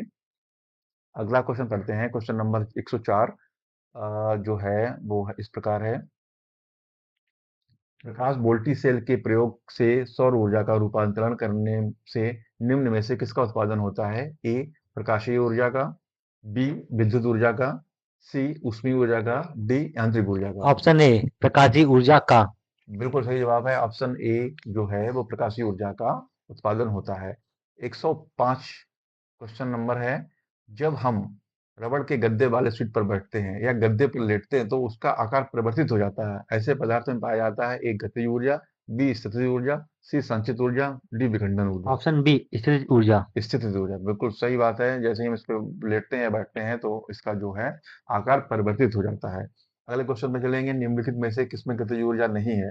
ठीक है, दोस्तों सभी लोग जानते हैं गतिज ऊर्जा क्या होती है। जब कोई चीज गति कर रही होती है तो उसमें गतिज ऊर्जा होती है। ठीक है, तो इसका जो ऑप्शन है वो ए है चली हुई गोली, बी बहता हुआ पानी, सी चलता हथौड़ा, डी खिंचा हुआ धनुष। ऑप्शन डी, खिंचा हुआ धनुष। खिंचा हुआ धनुष में गतिज ऊर्जा नहीं होती है, तो ऑप्शन डी बिल्कुल सही है। जबकि चली हुई गोली में गतिज ऊर्जा है क्योंकि गति कर रही होती है। बहता हुआ पानी में भी गतिज होती है, गति होती है, और चलता हथौड़ा जो होता है उसमें भी गति होती है। ठीक है, जबकि खिंचा हुआ धनुष में कोई गति नहीं होती है, तो इसमें गतिज ऊर्जा नहीं है खिंचा हुआ धनुष में। क्वेश्चन नंबर 107 पे चलते हैं। जब एक जब एक चल वस्तु की गति दुगनी हो जाती है तो उसकी गतिज ऊर्जा, जब एक चल वस्तु की जो गति होती है वो दुगनी हो जाती है, मतलब पहले वो जिस स्पीड से चल रही होती है उससे दोगुनी स्पीड से चलने लगे तो क्या होता है? ए दुगनी हो जाती है, बी चौगुनी हो जाती है, सी समान रहती है, डी 3 गुना बढ़ जाती है। ऑप्शन बी, उसकी गतिज ऊर्जा चौगुनी हो जाती है। उसकी गतिज ऊर्जा जो है वो चौगुनी हो जाती है। ठीक है, अब हम लोग चलते हैं क्वेश्चन नंबर 108 पे। तो क्वेश्चन नंबर 8 जो है वो इस प्रकार है। सीढ़ी पर चढ़ने से अधिक ऊर्जा खर्च होती है, क्योंकि जब आप सीढ़ी पे चढ़ेंगे तो अधिक ऊर्जा खर्च होती है, जबकि आप उतरते हैं तो ऊर्जा कम खर्च होती है। तो पता है क्यों खर्च होती है जब हम चढ़ते हैं ऊपर? तो उसके विकल्प देते हैं। ए व्यक्ति गुरुत्वाकर्षण के विरुद्ध कार्य करता है, बी व्यक्ति गुरुत्व के विरुद्ध कार्य करता है, सी व्यक्ति गुरुत्व की दिशा में कार्य करता है, डी व्यक्ति कोई कार्य ही नहीं करता। ऑप्शन बी, व्यक्ति गुरुत्व के विरुद्ध कार्य करता है। ऑप्शन नंबर बी, व्यक्ति गुरुत्व के विरुद्ध कार्य करता है, इसीलिए उसे ज्यादा मेहनत लगती है, उसको ज्यादा ऊर्जा खर्च होती है, उसे ज्यादा कार्य करना पड़ता है, इसलिए वो जल्दी उठता है। जबकि आपने देखा होगा जब भी आप उतरते हैं सीढ़ियों से तो या पहाड़ों से उतरते हैं तो आपको थकान महसूस नहीं होती, जबकि चढ़ने में आप हांफने लगते हैं, आपके पैर थक जाते हैं। क्यों? क्योंकि उस समय आप क्या कर रहे होते हैं? गुरुत्व के विरुद्ध कार्य कर रहे होते हैं। अगला क्वेश्चन है क्वेश्चन नंबर 109। निम्नलिखित में से कौन सा नियम इस कथन को वैध ठहराता है कि द्रव का ना तो सृजन किया जा सकता है और ना ही विनाश किया जा सकता है? ए ऊर्जा संरक्षण का नियम, बी ला सातेलिए का नियम, सी द्रव्यमान संरक्षण का नियम, डी परासरण का नियम। ऑप्शन ए, ऊर्जा संरक्षण का नियम। ऊर्जा संरक्षण का नियम क्या कहता है? इसमें क्या कहता है कि द्रव का ना तो सृजन किया जा सकता है और ना ही विनाश। अगला क्वेश्चन पढ़ते हैं 110। स्वचालित वाहनों में द्रव्य चालित ब्रेकों का इस्तेमाल बस किस नियम का सीधा अनुप्रयोग है? ए पास्कल का नियम, बी टॉरिसेली का नियम, सी आर्किमिडीज का सिद्धांत, डी न्यूटन का नियम। ऑप्शन ए, पास्कल का नियम। पास्कल का नियम क्या कहता है? स्वचालित वाहनों से द्रव चालित ब्रेकों का इस्तेमाल बचता किस नियम का, जो जो पास्कल का नियम का जो है वो सीधा अनुप्रयोग है। तो अब हम लोग आगे चलते हैं क्वेश्चन नंबर 111 में। रेल की पटरियां अपने वक्रों पर किस कारण से बैंक की गई होती हैं? जो रेल की पटरियां हैं अपने वक्रों पे, जो कर्व होते हैं, वो किस कारण से बंद की जाती हैं? तो ए है रेलगाड़ी के भार के क्षैतिज घटक में आवश्यक अपकेंद्री बल प्राप्त किया जा सके, रेलगाड़ी के पहिए और पटरियों के बीच बीच किसी भी प्रकार का घर्षण बल उत्पन्न ना नहीं हो सकता। सी, रेलगाड़ी के भार के क्षैतिज घटक के आवश्यक अभिकेंद्रीय बल प्राप्त किया जा सकता है। डी, रेलगाड़ी अंदर की ओर नहीं गिरती है। ऑप्शन सी, रेलगाड़ी के भार के क्षैतिज घटक से आवश्यक अभिकेंद्रीय बल प्राप्त किया जा सकता है। बिल्कुल सही जवाब है। अगले क्वेश्चन की ओर बढ़ते हैं। क्वेश्चन नंबर 112 है, साइकिल चलाने वाला मोड़ लेते समय क्यों झुकता है? आप लोग साइकिल चलाते हैं, आपने देखा होगा, जैसे आपकी गली आती है या सड़क में कोई मोड़ आता है, तो जैसे ही मोड़ते हैं आप एक तरफ की ओर झुक जाते हैं। ठीक है, तो वो किस कारण से होता है? ऑप्शन ए, साइकिल और आदमी की गति समान होनी चाहिए वरना साइकिल फिसल जाएगी। ऑप्शन बी, वह झुकता है ताकि गुरुत्व केंद्र आधार से अंदर बना रहे, वह उसे गिरने से बचाए। ऑप्शन सी, वह झुकता है ताकि वक्र मार्ग पर चलने के लिए पहियों का दबाव डाला जा सके। ऑप्शन डी है, वह झुकता है ताकि वक्र को और तेजी से पार कर सके। ऑप्शन बी, वह झुकता है ताकि गुरुत्व केंद्र आधार के अंदर बना रहे, वह उसे गिरने से बचाएगा। हाँ, अगर ऐसा नहीं होता है तो क्या होगा? साइकिल गिर जाएगी। ठीक है, अगले क्वेश्चन की ओर चलते हैं। क्वेश्चन नंबर 113 है। कोई साइकिल सवार किसी मोड़ में घूमता है तो वह, ये क्वेश्चन भी लगभग उसी से मिलता जुलता है। अगर कोई साइकिल सवार किसी मोड़ से घूमता है तो वह तो क्या होता है? अभी ऊपर वाले क्वेश्चन में बताया था, देखना। ए, बाहर की ओर झुकता है। बी, अंदर की ओर झुकता है। सी, आगे की ओर झुकता है। डी, बिल्कुल नहीं झुकता। ऑप्शन बी, अंदर की ओर झुकता है। अंदर की ओर झुकता है। क्यों झुकता था? क्योंकि अगर वो नहीं झुकेगा तो साइकिल उसकी गिर जाएगी। और ये आरआरबी में आया हुआ है, टीसी में, टेक करेक्टर में ये क्वेश्चन आया हुआ है। क्वेश्चन नंबर 114, जब दूध को प्रबल ढंग से मथा जाता है तो उसमें क्रीम किस कारण से अलग हो जाती है? ई, अपकेंद्रीय बल। बी, अभिकेंद्रीय बल। सी, गुरुत्व बल। डी, घर्षण बल। ऑप्शन ए, अपकेंद्रीय बल। हाँ, तो आप सबको इसका जो है अपकेंद्रीय बल के कारण, अपकेंद्रीय बल में क्या अंतर है? जो अभिकेंद्रीय बल है वो केंद्र की तरफ लगता है। मतलब जो अगर अपकेंद्रीय बल किसी चीज में लगेगा तो क्या होगा? पूरी जो जो दूध जो है, क्रीम है, वो पूरी अंदर की ओर चली जाएगी, बीचों बीच चली जाएगी, अगर अपकेंद्रीय बल कार्य करेगा। ठीक है, जबकि क्या होता है जब हम मथते हैं तो क्या होता है? पूरी जो क्रीम है वो उधर हो जाती है, अपकेंद्रीय बल के कारण जो है वो जो है अलग हो जाती है। जो अपकेंद्रीय बल होता है वो केंद्र के विपरीत काम करता है, जबकि जो अपकेंद्रीय बल है वो केंद्र की ओर काम करता है। क्वेश्चन नंबर 115 जो है, जब जब पानी की बाल्टी काफी तेज से उड़ाकर वृत्त में घुमाई जाती है तब पानी बाल्टी से उसकी उच्चतम स्थिति में नहीं गिरता है। क्यों नहीं गिरता है? ए, केंद्र बल पानी से वजन से अधिक होता है। बी, केंद्र बल पानी के वजन से कम होता है। सी, बाल्टी की उच्चतम स्थिति में पानी का वजन कम हो जाता है। डी, पानी और बाल्टी के बीच के संसंजन बल अधिक हो जाता है। ऑप्शन ए, केंद्र बल पानी के वजन से अधिक होता है। हाँ, अपकेंद्र बल जो है वो पानी के वजन से अधिक होता है। इसके कारण क्या होता है? इसके कारण जब बाल्टी काफी तेजी से ऊर्ध्वाधर गति में घुमाई जाती है तो पानी बाल्टी से इसकी उच्चतम स्थिति से भी नहीं गिरता है, और वो ऊपर से ऊर्ध्वाधर, मतलब अगर आप बाल्टी पकड़े और नीचे से ऊपर की ओर खूब तेजी से घुमाएं तब देखेंगे उसमें तो पानी नहीं गिरेगा। क्यों नहीं गिरेगा? वो इसी वजह से नहीं गिरेगा क्योंकि जो अपकेंद्र है वो अपकेंद्र बल पानी के वजन से अधिक होता है, इसीलिए जो है वो पानी जो है बाल्टी से बिल्कुल भी नीचे नहीं गिरेगा। बिल्कुल आप बाल्टी उल्टी तो ऊपर तक चली जाती है फिर भी नहीं गिरती। अगले क्वेश्चन की ओर जाएंगे। क्वेश्चन नंबर 116 है, वॉशिंग मशीन का कार्य सिद्धांत है। आप लोग सभी के घरों में वॉशिंग मशीन है। ठीक है, तो वॉशिंग मशीन किस तरह से काम करता है कि आपके कपड़े धुल जाते हैं, आपके सारे काम होते हैं? किसके कारण? ए, उपकेंद्र के कारण। बी, अपोहन के कारण। सी, अपकेंद्र के कारण। डी, विसरण के कारण। ऑप्शन सी, केंद्र के कारण। अपकेंद्र के कारण जो है वॉशिंग मशीन आपके इस सिद्धांत पे काम करती है। ऑप्शन सी इसका बिल्कुल ठीक है, और आप वॉशिंग मशीन से कपड़े धोते हैं। अगला क्वेश्चन है 117, चंद्रमा पर वायुमंडल नहीं होने का क्या कारण है? चंद्रमा पर कोई वायुमंडल नहीं होता, क्या कारण है? ऑप्शन ए, ये पृथ्वी के निकट है। बी, ये सूर्य से प्रकाश प्राप्त करता है। ऑप्शन सी, यह पृथ्वी की परिक्रमा करता है। डी, इस पर गैस अणुओं का पलायन वेग उसके वर्ग माध्य मूल के वेग से कम होता है। ऑप्शन डी, इस पर गैस अणुओं के पलायन वेग उसके वर्ग मध्य मूल। ये वाले क्वेश्चन उसमें मिल जाएंगे। ठीक है, अब हम शुरू कर रहे हैं 118 से। तो 118 क्वेश्चन इस प्रकार है, निम्नलिखित में से क्या रैखिक बल के संरक्षण के आधार पर कार्य करता है? Option A, rocket. B, helicopter. C, jet. D, विमान। Option C, jet. ठीक है, ऑप्शन सी, जेट।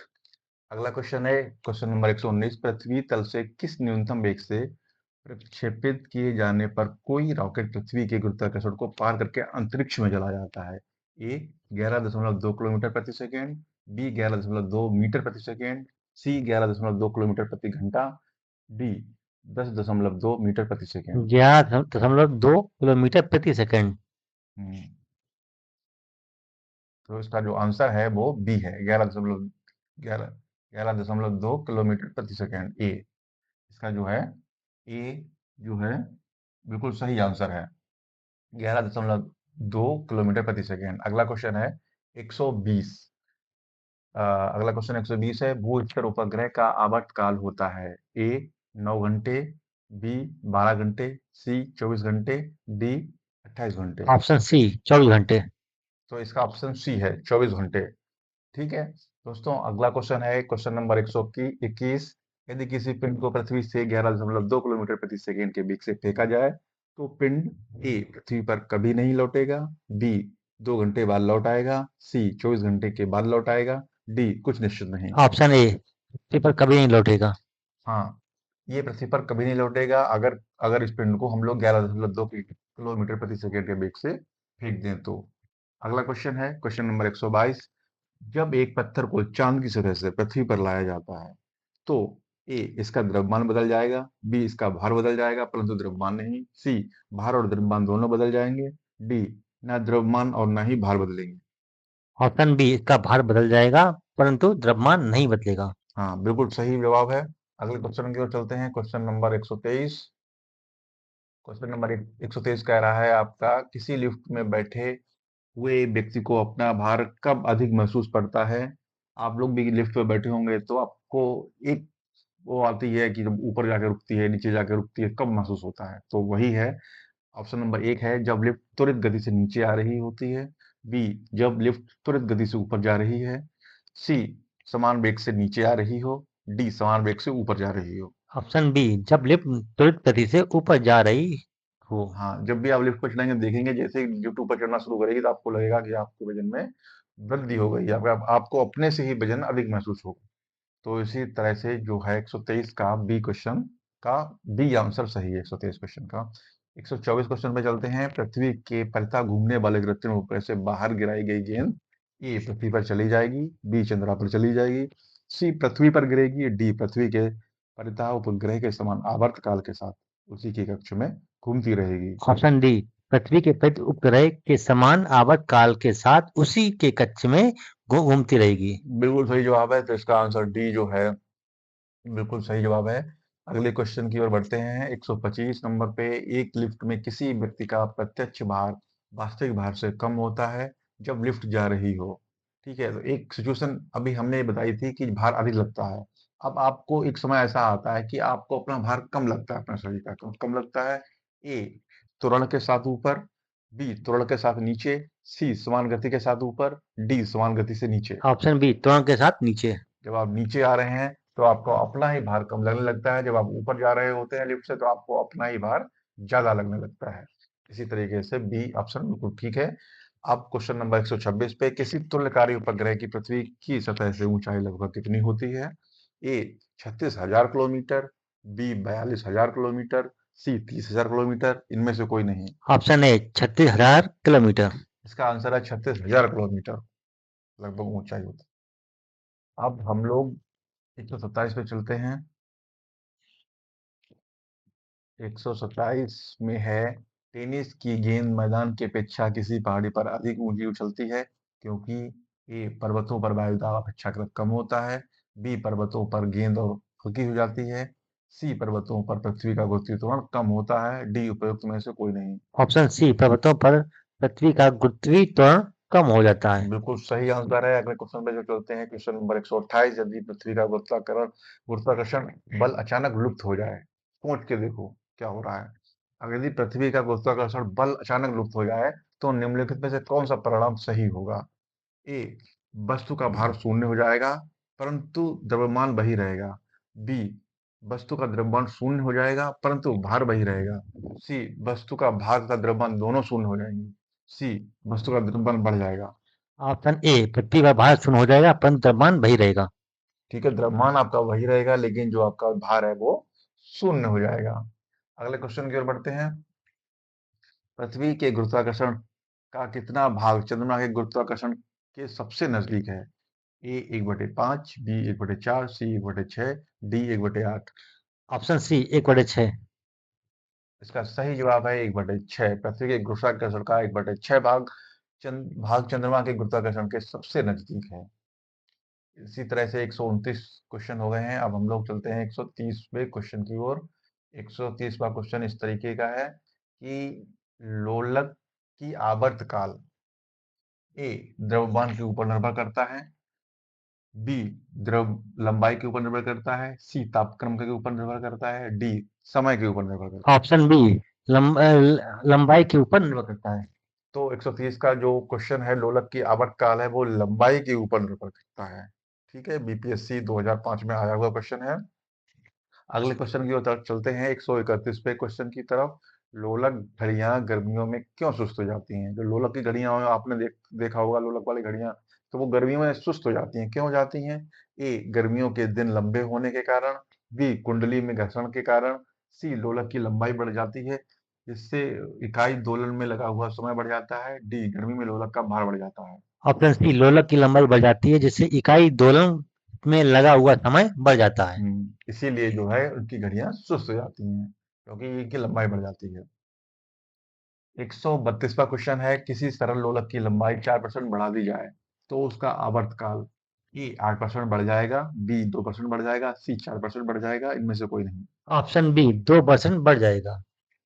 अगर किसी सरल लोलक की लंबाई 4% बढ़ा दी जाए तो उसका जो आवर्तकाल है वो 2% बढ़ जाता है। अगला क्वेश्चन है, यदि लोलक की लंबाई 4 गुनी कर दी जाए तो लोलक के झुलने का समय ए घटता है, बी दुगुना होता है, सी 1/4 हो जाता है, डी 4 गुना हो जाता है। ऑप्शन बी 2 गुना हो जाता है। ऑप्शन बी 2 गुना हो जाता है। कब? जब लोलक की लंबाई 4 गुनी कर दी जाए तो जो लोलक के झुलने की जो समय है वो दुगुना हो जाता है। अगला क्वेश्चन है, पेंडुलम की चंद्रमा पर ले जाने पर उसकी समयावधि ए उतनी ही रहेगी, बी घटेगी, सी शून्य हो जाएगी, डी बढ़ेगी। ऑप्शन डी बढ़ेगी। पेंडुलम की चंद्रमा पर ले जाने पर उसकी समयावधि बढ़ जाएगी। अगला क्वेश्चन है क्वेश्चन नंबर 135। एक कण का द्रव्यमान m तथा संवेग p है, इसकी गतिज ऊर्जा होगी A mp, B p square m, C p square upon m, D p square upon 2m। Option D P square प्रति 2m। इसकी जो है p स्क्वायर पर 2m हो जाएगी इसकी गतिज ऊर्जा। आप ये क्वेश्चन नंबर 136 पे चलते हैं। हुक का सिद्धांत निम्नलिखित में से किससे संबंधित है? ए द्रवदाब से, बी प्रत्यास्थता से, डी सी रेडियो धर्मता से, डी इनमें से कोई नहीं। ऑप्शन बी प्रतिष्ठा से। हुक का सिद्धांत प्रत्यास्थता से संबंधित है। अगला क्वेश्चन है क्वेश्चन नंबर 137। तेल की एक छोटी बूंद पानी पर फैल जाती है क्योंकि तेल की क्षमता अधिक होती है, बी जल की क्षमता अधिक होती है, सी तेल का पृष्ठ तनाव अधिक होता है, डी जल का पृष्ठ तनाव अधिक होता है। ऑप्शन सी तेल का पृष्ठ तनाव अधिक होता है। Question number 138। साबुन द्वारा निर्मलन का क्या सिद्धांत है? ए पृष्ठ तनाव, बी प्लवन, सी क्षमता, डी प्रत्यास्थता। ऑप्शन ए पृष्ठ तनाव। ऑप्शन ए पृष्ठ तनाव बिल्कुल सही जवाब है। अगला क्वेश्चन 139। वर्षा की बूंद का आकार गोलाकार किस कारण से हो जाता है? ए श्यानता, बी पृष्ठ तनाव, सी प्रत्यास्थता, डी गुरुत्व। ऑप्शन बी पृष्ठ तनाव। पृष्ठ तनाव के कारण वर्षा का बूंद का आकार गोलाकार हो जाता है। अगला क्वेश्चन है क्वेश्चन नंबर 140। एक द्रव बूंद गोली आकार धारण कर लेती है। ए पृष्ठ तनाव के कारण, बी क्षमता के कारण, सी ऊर्ध्वमुखी प्रणोद के कारण, डी गुरुत्वाकर्षण के कारण। ऑप्शन ए पृष्ठ तनाव के कारण।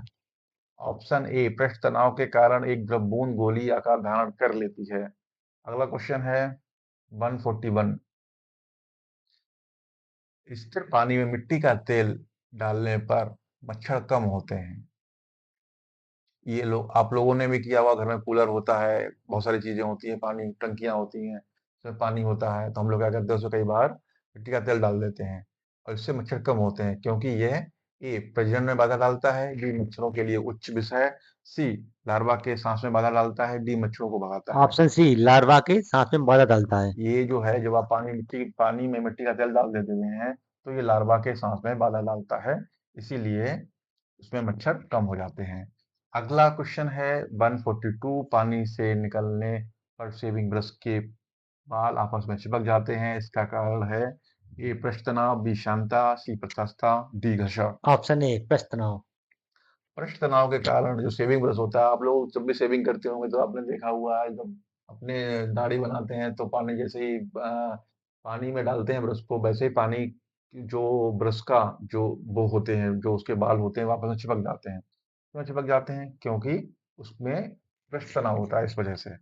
अगला क्वेश्चन है 143, स्थिर गति में जा रही खुली कार में बैठा एक भाला गेंद को हवा के ऊपर सीधे ऊपर फेंकता है, गेंद गिरती है उसके पीछे, बी उसके सामने, बी उसके हाथ में, डी उसके बगल में। ऑप्शन सी उसके हाथ में। उसके हाथ में। स्थिर गति से जा रही खुली कार में बैठा एक बालक गेंद को हवा में ऊपर फेंकता है, तो जो गेंद है उसके हाथ में आके गिरती है। अगला क्वेश्चन है 144, एक व्यक्ति पूर्णतः चिकने बर्फ के क्षैतिज समतल के मध्य में विराम स्थिति में है, न्यूटन के किस नियम और नियमों का उपयोग करके वे अपने आप को तट तक ला सकता है? एक गति का पहला गति नियम, दूसरा गति नियम, तीसरा गति नियम, पहला, दूसरा व तीसरा गति नियम। ऑप्शन सी तीसरा गति नियम। बिल्कुल सही जवाब है। तीसरा गति के नियम का उपयोग करके ये अपने आप को तट तक ला सकता है।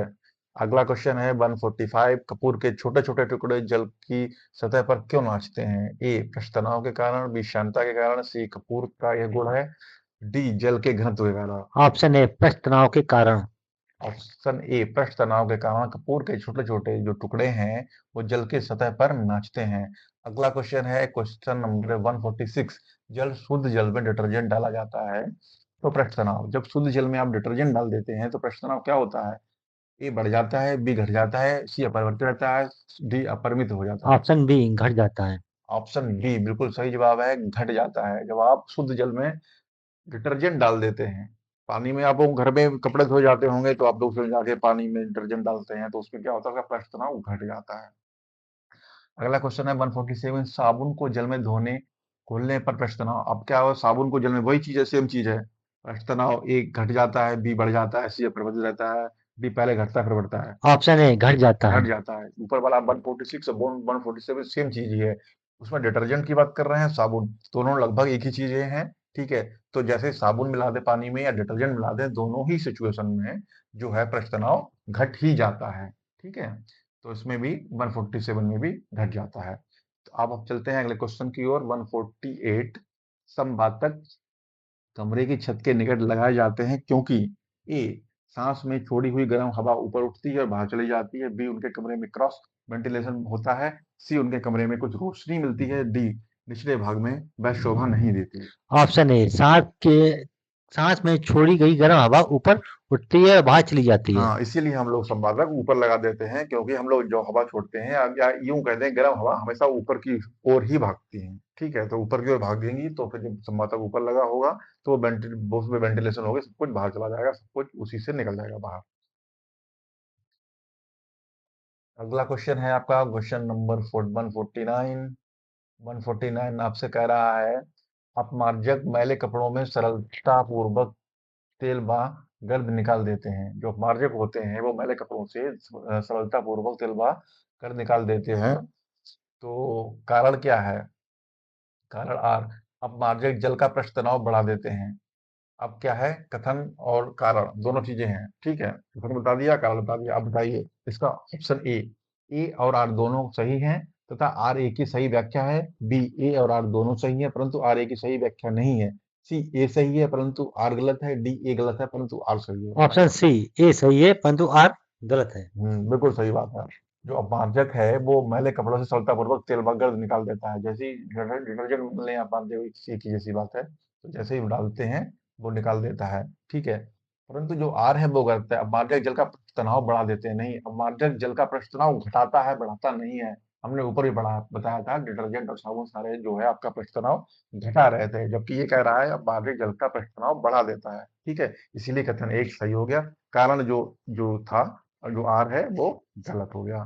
ठीक है, अगला क्वेश्चन है आपका अंतरिक्ष अंतरिक्ष यात्री अंतरिक्ष में सीधे खड़े नहीं रह सकते क्योंकि ए गुरुत्व नहीं होता, बी वायुमंडल में क्षमता बहुत बल बहुत अधिक होता है, तीव्र होता है, सी सौर वायु ऊपर की ओर बल लगाती है, डी वायुमंडलीय दाब बहुत कम होता है। ऑप्शन ए गुरुत्व नहीं होता है। हाँ, इसका ऑप्शन ए बिल्कुल ठीक है, गुरुत्व नहीं होता है, इसीलिए जो अंतरिक्ष यात्री जो अंतरिक्ष में सीधे खड़े नहीं हो सकते क्योंकि उनमें वहां पे गुरुत्व ही नहीं होता है। ठीक है, अगला क्वेश्चन है 151 का, यदि केश नली का व्यास दुगना कर दिया जाए, ठीक है, तो इससे चढ़ने वाले जल सतह की ऊंचाई, जो जल सतह है वो ऊंचाई क्या हो जाएगी, ए दुगनी हो जाएगी, बी आधी रह जाएगी, सी वही रहती है, डी शून्य हो जाती है। ऑप्शन बी आधी रह जाएगी। आधी रह जाएगी, बिल्कुल सही बात है। क्रिस्टल इसको ऐसे समझिए जैसे हम लोग वो जलाते हैं, दिया जलाते हैं, आप दिया जलाते हैं या भगवान के लिए दीप जलाते हैं, उसमें रुई डालते हैं, सपोज करो, तो जो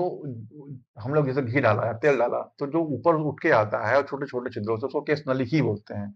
ठीक है, अगर हम केश नली का व्यास दुगना करते हैं, तो जब केश नली का जब व्यास दुगना हो जाएगा, व्यास मतलब समझ रहे हो कि ये चौड़ाई है, उसका जो रुआं है बहुत बड़ा चौड़ा हो जाएगा, तो चढ़ने वाले जो जल सतह की जो ऊंचाई होगी वो अपने आप ही आधी रह जाएगी। अगर हम वही केस नली का व्यास आधा कर दें तो ये चीज दुगनी हो जाएगी। ठीक है, तो अगला क्वेश्चन चलते हैं।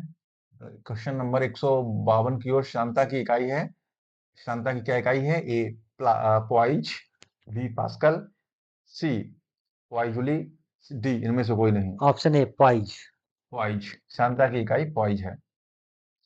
क्वेश्चन नेक्स्ट है 153। जब दो भिन्न भिन्न व्यास के केस नलियों, केस नलियां पहले ही बता चुका हूं केस नलियां क्या होती हैं आपको। जब दो भिन्न भिन्न व्यास के केस नलियों को किसी द्रव में ऊर्ध्वाधर डुबोने पर चढ़े द्रव की ऊंचाई ए दोनों केस नलियों में बराबर होगी, बी अधिक व्यास वाली केस नली में अधिक होगी, सी कम व्यास वाली केस नली में अधिक होगी, डी जल में द्रव्यमान पर निर्भर करता है। ऑप्शन सी कम ब्याज वाली केसनली में अधिक होगी। पहले ही बता चुके हैं कि आपको कि अगर उसका व्यास जैसे बढ़ेगा तो उसके जो ऊर्ध्वाधर डुबाने पर चढ़े हुए जल की ऊंचाई कम हो जाती है, लेकिन अगर उसे कम कर दिया जाएगा तो ये बढ़ जाती है। 154 क्वेश्चन। लैंप की बत्ती में तेल किसके कारण ऊपर चढ़ता है। ये भी क्वेश्चन 144 का ए है दाब अंतर, बी है केस की घटना, सी है तेल की कमशानता, डी है तेल में कार्बोक्सिलिक समूह। सृष्टि की घटना। हाँ, केस की घटना ऊपर दो जो हम लोग पढ़ चुके हैं केस नलियों के बारे में, तो केस नलियां और ये एक ही चीज है, मतलब एक ही से जुड़े हुए, एक ही उस चैप्टर से जुड़े हुए प्रश्न है। तो जो केस की घटना होती है उसी के कारण जो है तेल की बत्ती में तेल ऊपर चढ़ता है, नहीं तो तेल ऊपर ही ना चढ़े, क्योंकि उसमें क्या होता है केस नलियां होती हैं, केस नलियों के कारण ऊपर चढ़ता है और इस घटना को केस की घटना बोलते हैं। ठीक है, अगला क्वेश्चन देखिए 155। 155 क्वेश्चन है, पानी में लोहे की सुई डूब जाती है, पानी में लोहे की सुई डूब जाती है लेकिन जहाज तैरता रहता है, ये किस सिद्धांत पर आधारित है। ए पास्कल का सिद्धांत, बी आर्किमिडीज का सिद्धांत, सी केपलर का सिद्धांत, डी गुरुत्वाकर्षण का सिद्धांत। ऑप्शन बी आर्किमिडीज का सिद्धांत। आर्किमिडीज का सिद्धांत बिल्कुल सही। आर्किमिडीज का सिद्धांत जो है, आर्किमिडीज सिद्धांत पर ये चीज निर्भर करती है, सिद्धांत पर आधारित है कि पानी में लोहे की सुई डूब जाती है लेकिन जहाज तैरता रहता है। ठीक है, आपने अगर आर्किमिडीज का सिद्धांत पढ़ा है तो ठीक है, नहीं तो हम आपको इसकी पूरी व्याख्या भी बताएंगे आगे वाले आने वाले चैप्टर्स में। अगले क्वेश्चन पे चलते हैं, 156 पे चलते हैं। 156 आर्किमिडीज का नियम निम्नलिखित में से किससे संबंधित है। अभी बताया था उसी से रिलेटेड है। प्लवन का नियम से, संपूर्ण त्रिभुज का नियम से, गुरुत्वाकर्षण का नियम से, करंट और वोल्टेज के सिद्धांत से। ऑप्शन ए प्लावन के नियम से। प्लवन के नियम से बिल्कुल सही आंसर है, आर्किमिडीज का सिद्धांत प्लवन के नियम से संबंधित है। 157 क्वेश्चन है, जब कोई वस्तु किसी द्रव में पूर्णतः आंशिक रूप से डुबोई जाती है तो उसके भार में कुछ कमी प्रतीत होती है तथा उसके भार में आभासी कमी उस वस्तु के द्वारा हटाए गए भार के बराबर होती है। यह सिद्धांत है, ए बर्नौली का सिद्धांत है, बी आर्किमिडीज का सिद्धांत है, सी पास्कल का है, डी हुक का नियम है। ऑप्शन बी आर्किमिडीज का सिद्धांत है। बिल्कुल सही आंसर है, आर्किमिडीज का सिद्धांत है। कि जब कोई आर्किमिडीज का सिद्धांत क्या है, आपको बताया था कि अभी हम बताएंगे आर्किमिडीज का सिद्धांत, तो आपको बता देते हैं कि जब कोई वस्तु किसी द्रव में पूर्णतः या आंशिक रूप से डुबोई जाती है तो उसके भार में कुछ कमी प्रतीत होती है तथा उसके भार में आभासी कमी उस वस्तु के द्वारा हटाए गए द्रव के भार के बराबर होती है, यही आर्किमिडीज का सिद्धांत है।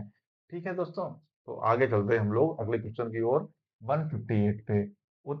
प्लावकता के संबंधित वैज्ञानिक हैं, उस प्लावकता है उससे संबंधित वैज्ञानिक कौन है? ए आर्किमिडीज हैं, बी न्यूटन है, सी लुई पाश्चर हैं, डी इनमें से कोई नहीं है। Option A Archimedes. Option A Archimedes हैं। बिल्कुल सही आंसर है। उत्पादकता के जो संबंधित वैज्ञानिक हैं वो आर्किमिडीज हैं। अगला क्वेश्चन है 159, द्रव में आंशिक अपूर्णता डूबे हुए किसी ठोस द्वारा प्राप्त उछाल की मात्रा निर्भर करती है?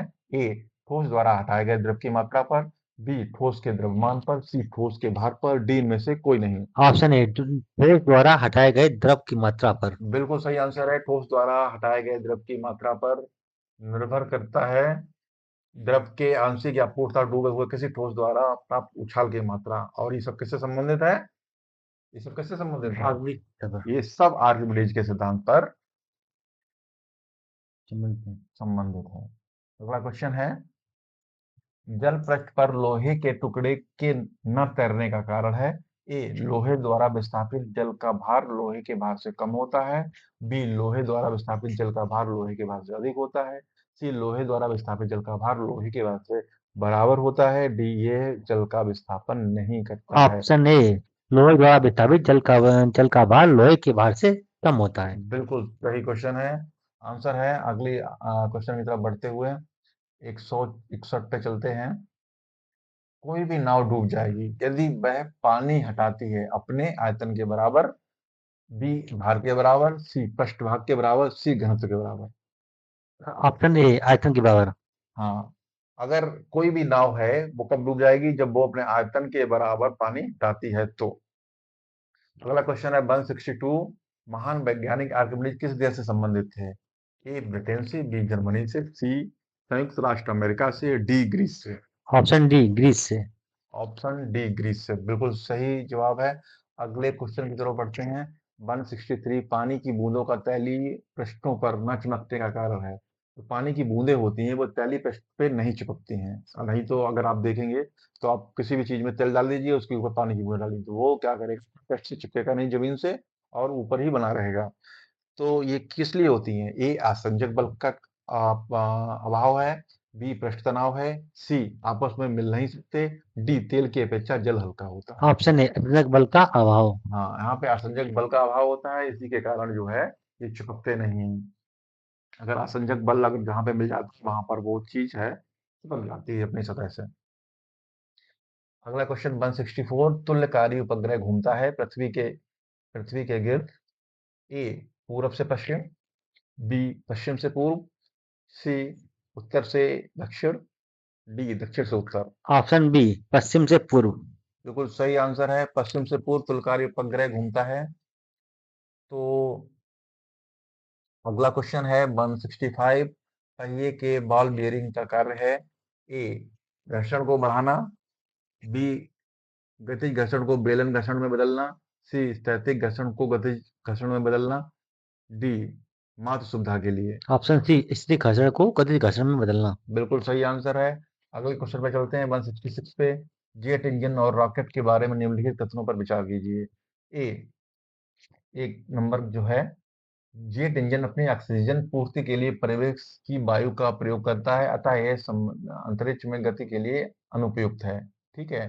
दूसरा सुनिए, रॉकेट अपने ऑक्सीजन पूर्ति को गैस के रूप में और ईंधन में वहन करता है। उपयुक्त कथनों में से अब कौन सा सही है? ठीक है, अब बताओ। ए केवल एक, बी केवल दो, सी केवल एक और दो दोनों, डी ना तो एक और ना ही दो। ऑप्शन सी एक और बी दो दोनों। ठीक है, तो यहाँ पर पहला और दूसरा दोनों ही सही हैं। अगले क्वेश्चन की ओर बढ़ते हैं। यहाँ पर 166 का सी ठीक हो गया। अगले क्वेश्चन की ओर बढ़ते हैं 167 की तरफ। पानी के एक गिलास में एक बर्फ का टुकड़ा तैर रहा है, जब बर्फ पिघलती है तो पानी के स्तर पर क्या प्रभाव होगा? ए बढ़ेगा, बी कम होगा, सी उतना ही रहेगा, पहले बढ़ेगा फिर कम होगा। ऑप्शन सी उतना ही रहेगा। उतना ही रहेगा, बिल्कुल सही बात है दोस्तों। अगर आपने ना देखा हो तो आप अपने घर पे कर सकते हैं। अगर आप किसी भी पानी में जब बर्फ डालेंगे, जो पानी गिरना होगा वो तुरंत ही गिर जाएगा। उसके बाद में जब बर्फ पिघलेगी उसके बाद कोई पानी नीचे नहीं गिरता पिघलने के बाद में, क्योंकि उनका आयतन फिर वो समान रूप से ही वो कर लेते हैं, क्योंकि जितना आयतन ज्यादा होता है उतनी उतनी वो पहले से ही ऊपर दिखती रहती है। ठीक है। अगला अगला क्वेश्चन है 168, 168 देखिए, एक ऊंची इमारत में एक गेंद 9.8 मीटर प्रति सेकेंड स्क्वायर के एक समान त्वरण के साथ गिराई जाती है। 3 सेकेंड के बाद उसका वेग क्या होगा? ए 9.8 मीटर प्रति सेकेंड, बी 9.6 मीटर प्रति सेकेंड, सी 29.4 मीटर प्रति सेकेंड, डी 39.3 मीटर प्रति सेकेंड। ऑप्शन सी 29.4 मीटर प्रति सेकंड। बिल्कुल सही आंसर है, 29.4 मीटर सेकेंड होगा। अगला क्वेश्चन है, एक वस्तु का द्रव्यमान 100 किलोग्राम है। ठीक है, अगर चंद्रमा पर गुरुत्व जनित त्वरण Ge/6 है तो चंद्रमा में वस्तु का द्रव्यमान होगा A 100/6 kilogram, B 60 kilogram, C 100 kilogram, D 600 kilogram. Option C 100 kilogram. Option C 100 kilogram बिल्कुल सही आंसर है। अगला क्वेश्चन है, 170 पावर का एसआई मात्रक वाट किसके समतुल्य है?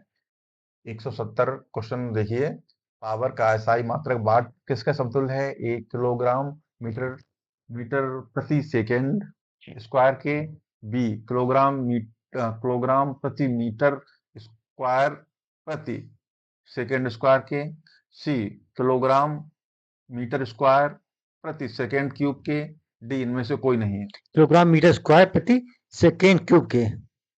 आंसर नंबर सी बिल्कुल ठीक है। अगला क्वेश्चन पे चलते हैं, 171 पे, भारहीनता की अवस्था में एक मोमबत्ती की ज्वाला का आकार हो जाएगा। ए अधिक लंबा, बी अधिक छोटा, सी गोलाकार, डी वही रहेगा। ऑप्शन डी वही रहेगा। ऑप्शन डी वही रहेगा। कब? भारहीनता की अवस्था में एक मोमबत्ती की ज्वाला का जो आकार है वो वही रहेगा। 172वें क्वेश्चन पे चलते हैं, एक केस नली में जल की अपेक्षा एक तरल अधिक ऊंचाई तक चढ़ता है। इसका कारण है, ए तरल जल की अपेक्षा अधिक शान है, बी तरल का ताप जल की अपेक्षा अधिक है, सी तरल का पृष्ठ तनाव जल की अपेक्षा कम है, डी तरल का पृष्ठ तनाव जल की अपेक्षा अधिक है। ऑप्शन डी तरल का पृष्ठ तनाव जल की अपेक्षा अधिक है। बिल्कुल सही जवाब है। अगला क्वेश्चन है 173, निम्नलिखित में से किसके लिए एक केशकत्व एकमात्र कारण नहीं है? ए स्याही का सोखना, बी भूमिगत जल का ऊपर चढ़ना, सी सूती कपड़े पर जल की बूंद का फैलना, डी पौधे की जड़ों से जल का इससे पर्ण समूह की ओर बढ़ना। ऑप्शन डी पौधों की जड़ों से जल करके पर्ण समूह परमुख की ओर वो बढ़ना पड़ना। बिल्कुल सही जवाब है। ये आईएएस 1999 में भी आया हुआ सवाल है। अगले क्वेश्चन की तरफ चलते हैं 174 की ओर, और इसका क्वेश्चन इस प्रकार है, गुरुत्वाकर्षण के सार्वभौमिक नियम का प्रतिपादन किसने किया? ए न्यूटन ने, बी गैलीलियो ने, सी कोपरनिकस ने, डी आइंस्टीन ने। ऑप्शन ए न्यूटन ने। ऑप्शन ए न्यूटन ने बिल्कुल सही जवाब। जो गुरुत्वाकर्षण के सार्वभौमिक नियम का प्रतिपादन न्यूटन ने किया था। अगला क्वेश्चन है, ऊर्जा संरक्षण का आशय है कि ए ऊर्जा का सृजन और विनाश होता है, बी ऊर्जा का सृजन हो सकता है विनाश नहीं, सी ऊर्जा का सृजन नहीं हो सकता किंतु विनाश हो सकता है, डी ऊर्जा का ना तो सृजन हो सकता है और ना ही विनाश। ऑप्शन डी ऊर्जा का ना सृजन हो सकता है ना ही विनाश। बिल्कुल सही बात है। ऊर्जा संरक्षण का यही नियम है कि ऊर्जा का ना तो संरक्षण हो सकता है ना ही विनाश हो सकता है। यही की द्रव्य में लागू होती है, जो हम भी ऊपर ऊपर प्रश्नों में बता चुके हैं पहले से ही, कि द्रव्य का ना ही वो होता है और ना ही विनाश होता है। ठीक है, तो ये चीज ऊर्जा संरक्षण से ही ऊर्जा संरक्षण के नियम से ही आती है। अगला क्वेश्चन है 176 का, पृथ्वी का पलायन वेग है ए 15 किलोमीटर प्रति सेकेंड, बी 21.1 किलोमीटर प्रति सेकेंड, सी 7.0 किलोमीटर प्रति सेकेंड, डी 11.2 किलोमीटर प्रति सेकेंड। ऑप्शन डी 11.2 किलोमीटर प्रति सेकंड। बिल्कुल सही जवाब है। अगला क्वेश्चन की ओर बढ़ते हैं, पास्कल इकाई है ए आर्द्रता की, बी दाब की, सी वर्षा की, डी तापमान की। ऑप्शन बी दाब की। पास्कल दाब की इकाई है। पास्कल दाब की इकाई होती है। अगला क्वेश्चन है 178, 1 किलोग्राम प्रति सेंटीमीटर स्क्वायर दाब समतुल्य है कितने पॉइंट 1 बार के? पॉइंट 1 बार के, सी 10.0 बार के, डी 100 बार के। ऑप्शन ए 0.1 बार के। बिल्कुल सही बात है। 1 किलोग्राम पर सेंटीमीटर स्क्वायर दाब जो है 0.1 बार के समतुल्य होता है। अगला क्वेश्चन है 179, क्यूसेक से क्या मापा जाता है? क्यूसेक से क्या मापा जाता है? जल की शुद्धता, जल की गहराई, जल का बहाव, जल की मात्रा। ऑप्शन सी जल का बहाव। बिल्कुल सही जवाब है, ऑप्शन सी जल का बहाव। अगला क्वेश्चन है, किसी पिंड का भार पृथ्वी तल पृथ्वी तल पर सब जगह समान होता है? बी ध्रुवों पर सर्वाधिक होता है, सी विषुवत रेखा पर अधिक होता है, डी मैदानों की अपेक्षा पहाड़ों पर अधिक होता है। ऑप्शन बी ध्रुव पर सर्वाधिक होता है। किसी पिंड का भार ध्रुवों पर सर्वाधिक होता है, ये हम आपको ऊपर भी क्वेश्चन में बता चुके हैं, ठीक है। तो जो ध्रुवों पर सर्वाधिक क्या होता है, किसी भी पिंड का भार, या आप खुद भी चले जाए आपको भी लगेगा कि आपका भी भार जो है ध्रुवों पे ज्यादा हो जाएगा। अगला अगला क्वेश्चन,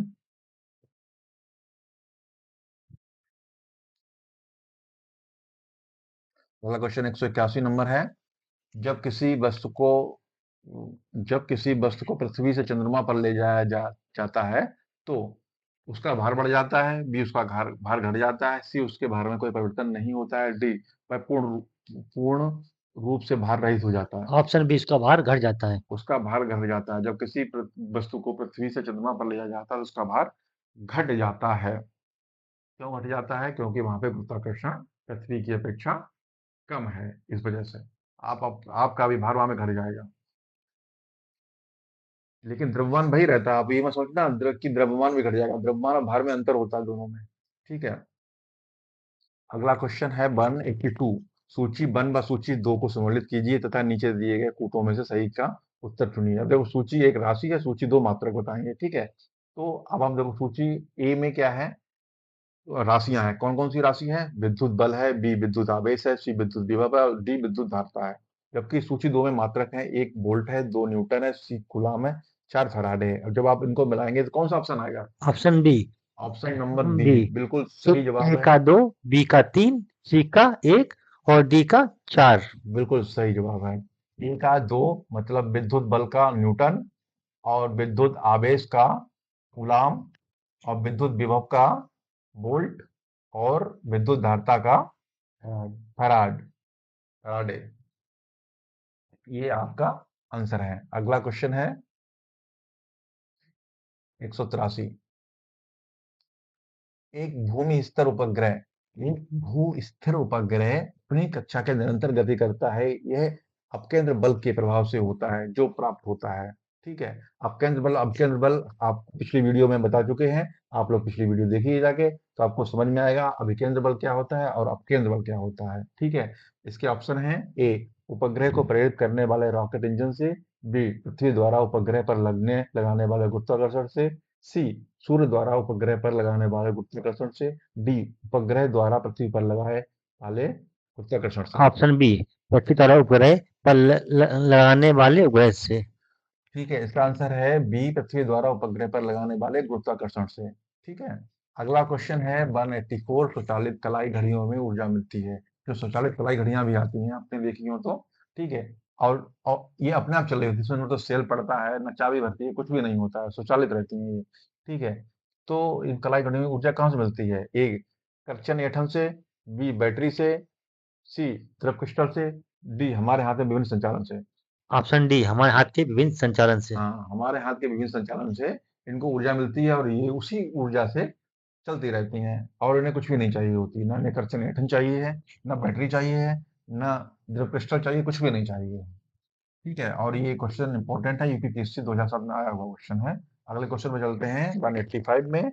जब कुएं से पानी की बाल्टी को ऊपर खींचते हैं तो हमें महसूस होता है कि बाल्टी ए पानी की सतह से ऊपरी भाग हो गई है, बी पानी की सतह से ऊपर हल्की हो गई है, डी पानी के बाहर आकर स्थिरता खो बैठी है, डी पानी से बाहर आकर उसके द्रव्यमान में प्राप्त हुई है। ऑप्शन है पानी की सतह से ऊपर बाहरी हो गई है।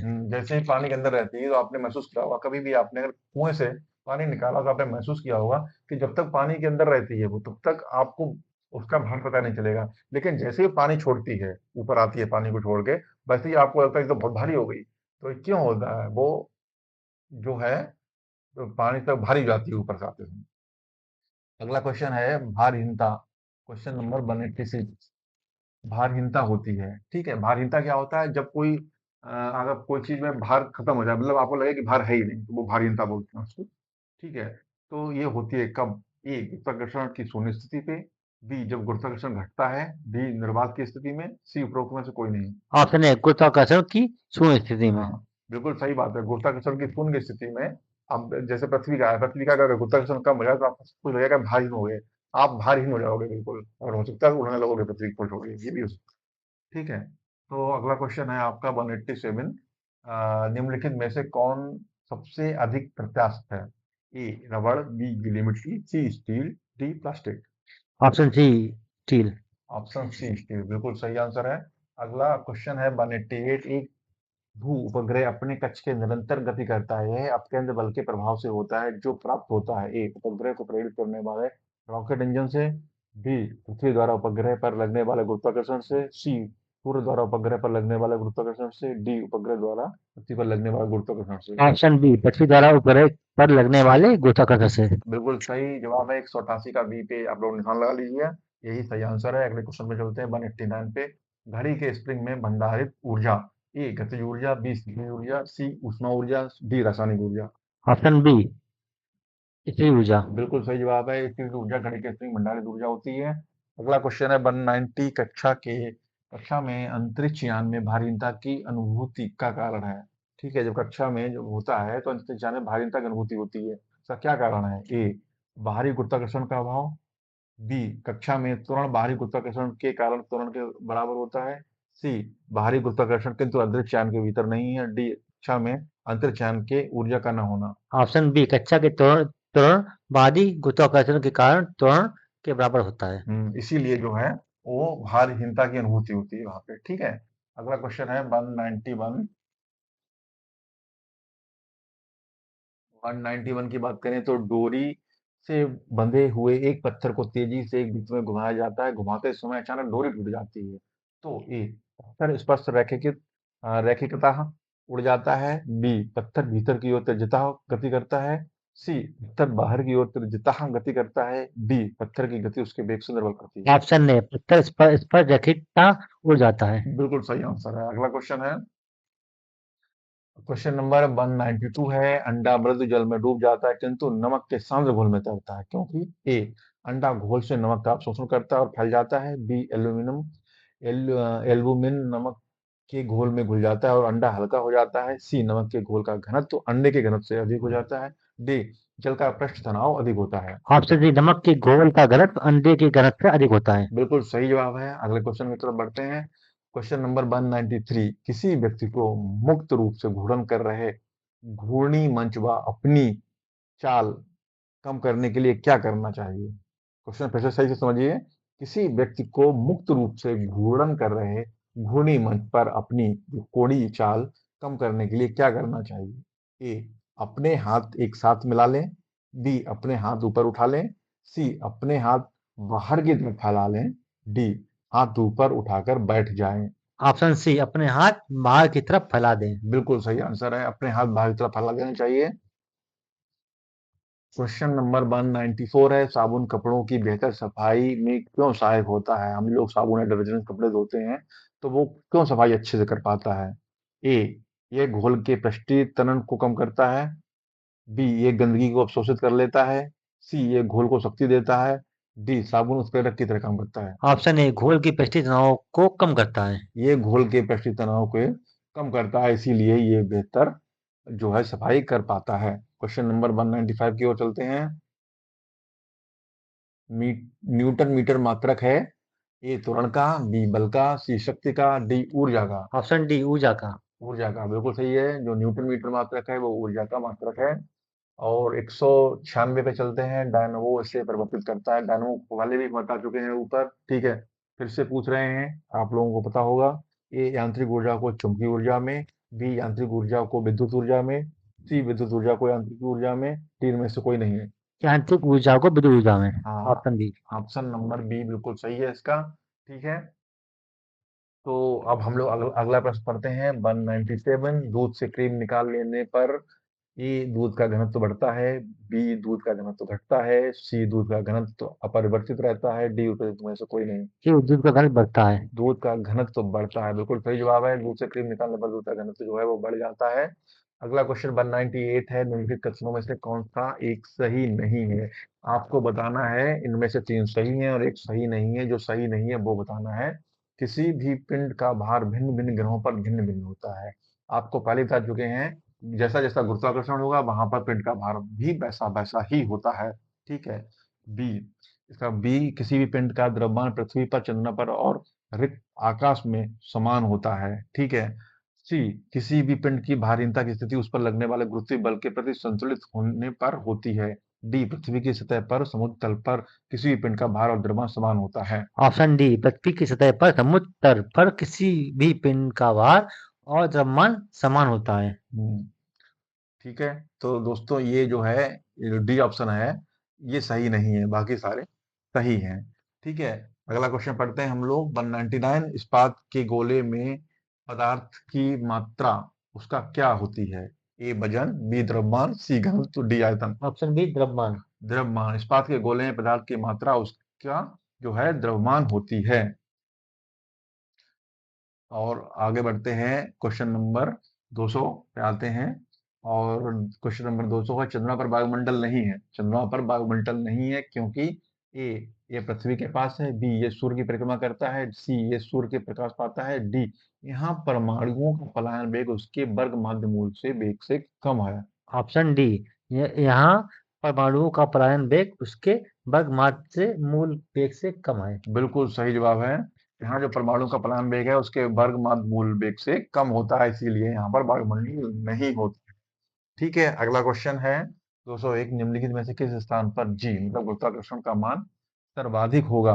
ए, माउंट एवरेस्ट की चोटी पर, बी, कुतुब मीनार के ऊपर, सी, भूमध्य रेखा पर, डी, अंटार्कटिका के कैंप पर। ऑप्शन डी, अंटार्कटिका के कैंप पर। अंटार्कटिका के कैंप पर क्यों, ऐसा क्यों है? क्योंकि अंटार्कटिका कैंप ये ध्रुवों पे आता है।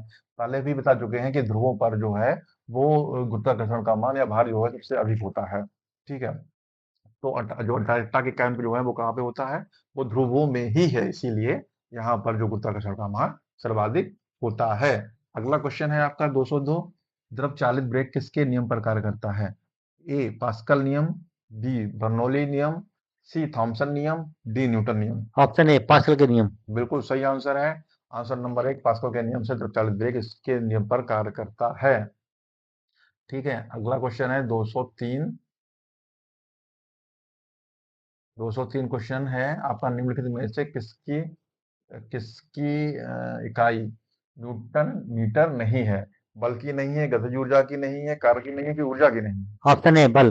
बल की जो है वो न्यूटन मीटर नहीं है।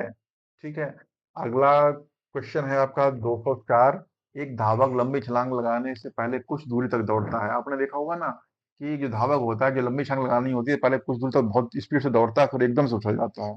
ठीक है, क्यों ऐसा होता है?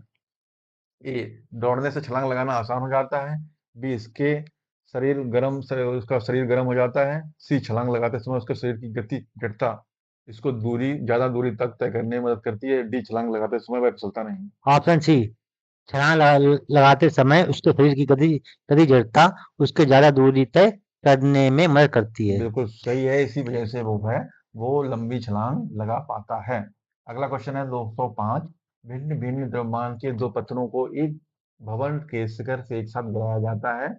ठीक है, ए, छोटा जमीन पत्थर जमीन पर पहले पहुंचता है, बड़ा पत्थर जमीन पर पहले पहुंचता है, दोनों पत्थर जमीन पर एक साथ पहुंचते हैं, डी, पत्थर की संरचना पर निर्भर करता है। ऑप्शन सी, दोनों पत्थर जमीन पर समान साथ पहुंचते हैं। बिल्कुल सही जवाब है। अगला क्वेश्चन है, कोणीय संवेग इसके बराबर है? ए, जड़त्व आघूर्ण गुणे कोणीय वेग के, द्रव्यमान गुणे कोणीय वेग के, रेखीय वेग गुणे कोणीय वेग के, या डी, द्रव्यमान गुणे रेखीय वेग के। ऑप्शन ए, जड़त आघूर्ण गुणे कोणीय वेग।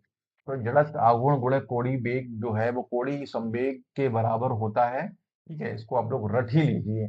अगला क्वेश्चन है 207, बर्नौली का सिद्धांत निम्नलिखित में से किसके संरक्षण का प्रकथन है? ए, द्रव्यमान, बी, ऊर्जा, सी, रैखिक संवेग, डी, दाब। ऑप्शन बी, ऊर्जा। ऑप्शन बी, ऊर्जा। जो बर्नौली का सिद्धांत है वो ऊर्जा के संरक्षण का प्रकथन है। अगला क्वेश्चन है 208 नंबर, लोहे की सुई पानी की सतह पर किस कारण तैरती रहती है? ए, पानी के उत्प्लावन के कारण, पानी पृष्ठ तनाव के कारण, सांद्रता के कारण, गुरुत्वाकर्षणीय बल के कारण। ऑप्शन बी, प्रस्ताव के कारण। पृष्ठ तनाव के कारण जो लोहे की सुई है पानी की सतह पर तैरती रहती है। अगला क्वेश्चन है 209, ब्लॉटिंग पेपर द्वारा स्याही के टोकने में शामिल है? ए, स्याही की क्षमता, बी, किसकी अभिक्रिया पर एक घटना, सी, ब्लॉटिंग से होकर स्याही का विसरण, डी, साइफन क्रिया। ऑप्शन बी, केश अभिक्रिया परिघटना। बिल्कुल सही आंसर है, किसकी अभिक्रिया पर घटना जो है वो ब्लॉटिंग पेपर द्वारा स्याही सिक्के सौंपने में शामिल होती है। अगला क्वेश्चन 210, किसी वस्तु का भार उस समय न्यूनतम होता है जब उसे रखा जाता है। ए उत्तरी ध्रुव पर, बी दक्षिणी ध्रुव पर, सी विषुवत रेखा पर, डी पृथ्वी के केंद्र पर। ऑप्शन डी पृथ्वी के केंद्र पर। पृथ्वी के केंद्र, बिल्कुल सही आंसर है। अगला क्वेश्चन है, निम्नलिखित में से किसने न्यूटन से पूर्व में ही बता दिया था कि सभी वस्तुएं पृथ्वी की ओर गुरुत्वाकर्षित होती हैं? A Aryabhata, B Varahamihira, C Buddhagupta, D Brahmagupta. Option D Brahmagupta. Brahmagupta ने हमें पहले ही बता दिया था, न्यूटन से पहले ही, कि सभी वस्तुएं जो है पृथ्वी की ओर गुरुत्वाकर्षित होती हैं।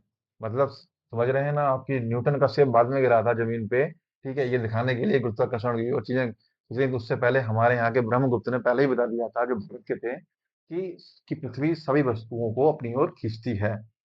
कोई ना कोई बल काम कर रहा है, मतलब गुरुत्वाकर्षण काम कर रहा है, जो चीजें गुरुत्वाकर्षित हो रही हैं। ठीक है, अगला क्वेश्चन की ओर बढ़ते हैं, 212 नंबर की ओर। यदि एक पेंडुलम से दोलन करने वाली घड़ी को पृथ्वी से चंद्रमा पर ले जाए तो घड़ी होगी ए सुस्त, बी तेज, सी पृथ्वी के समान समय देगी, डी कार्य करना बंद कर देगी। ऑप्शन ए सुस्त।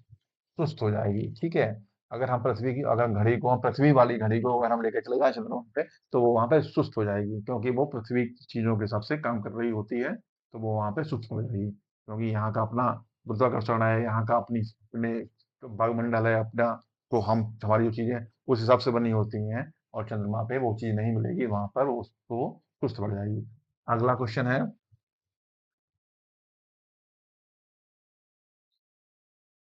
213, गैस भरे गुब्बारे का नाखून की तुलना में सुई से फटना आसान क्यों होता है?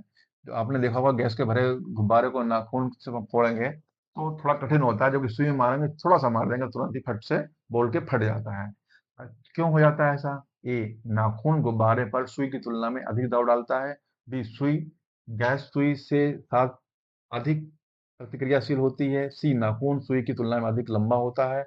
डी, सुई गुब्बारे पर नाखून की तुलना में अधिक दबाव डालती है। ऑप्शन डी सुई गुब्बारे पर नाखून की तुलना में अधिक दाब डालती है। जब सुई जो है करो तो उसमें दाब देना पड़ता है, क्योंकि जो उसका वो होता है, बहुत ही नुकीला होता है, बहुत ही पैना होता है, तो वो तुरंत ही घुस जाता है, क्योंकि वो दाब ज्यादा डालना होता है, इसी तरह से वो तुरंत ही फट जाता है। अगला क्वेश्चन है 214 नंबर का, लिफ्ट में मनुष्य का प्रत्यक्ष वजन वास्तविक वजन से कम कब होता है? ये पहले ही बता चुके हैं कब कम होता है, फिर से बताइए आप लोग। ए, जब लिफ्ट तेजी से नीचे जा रही हो।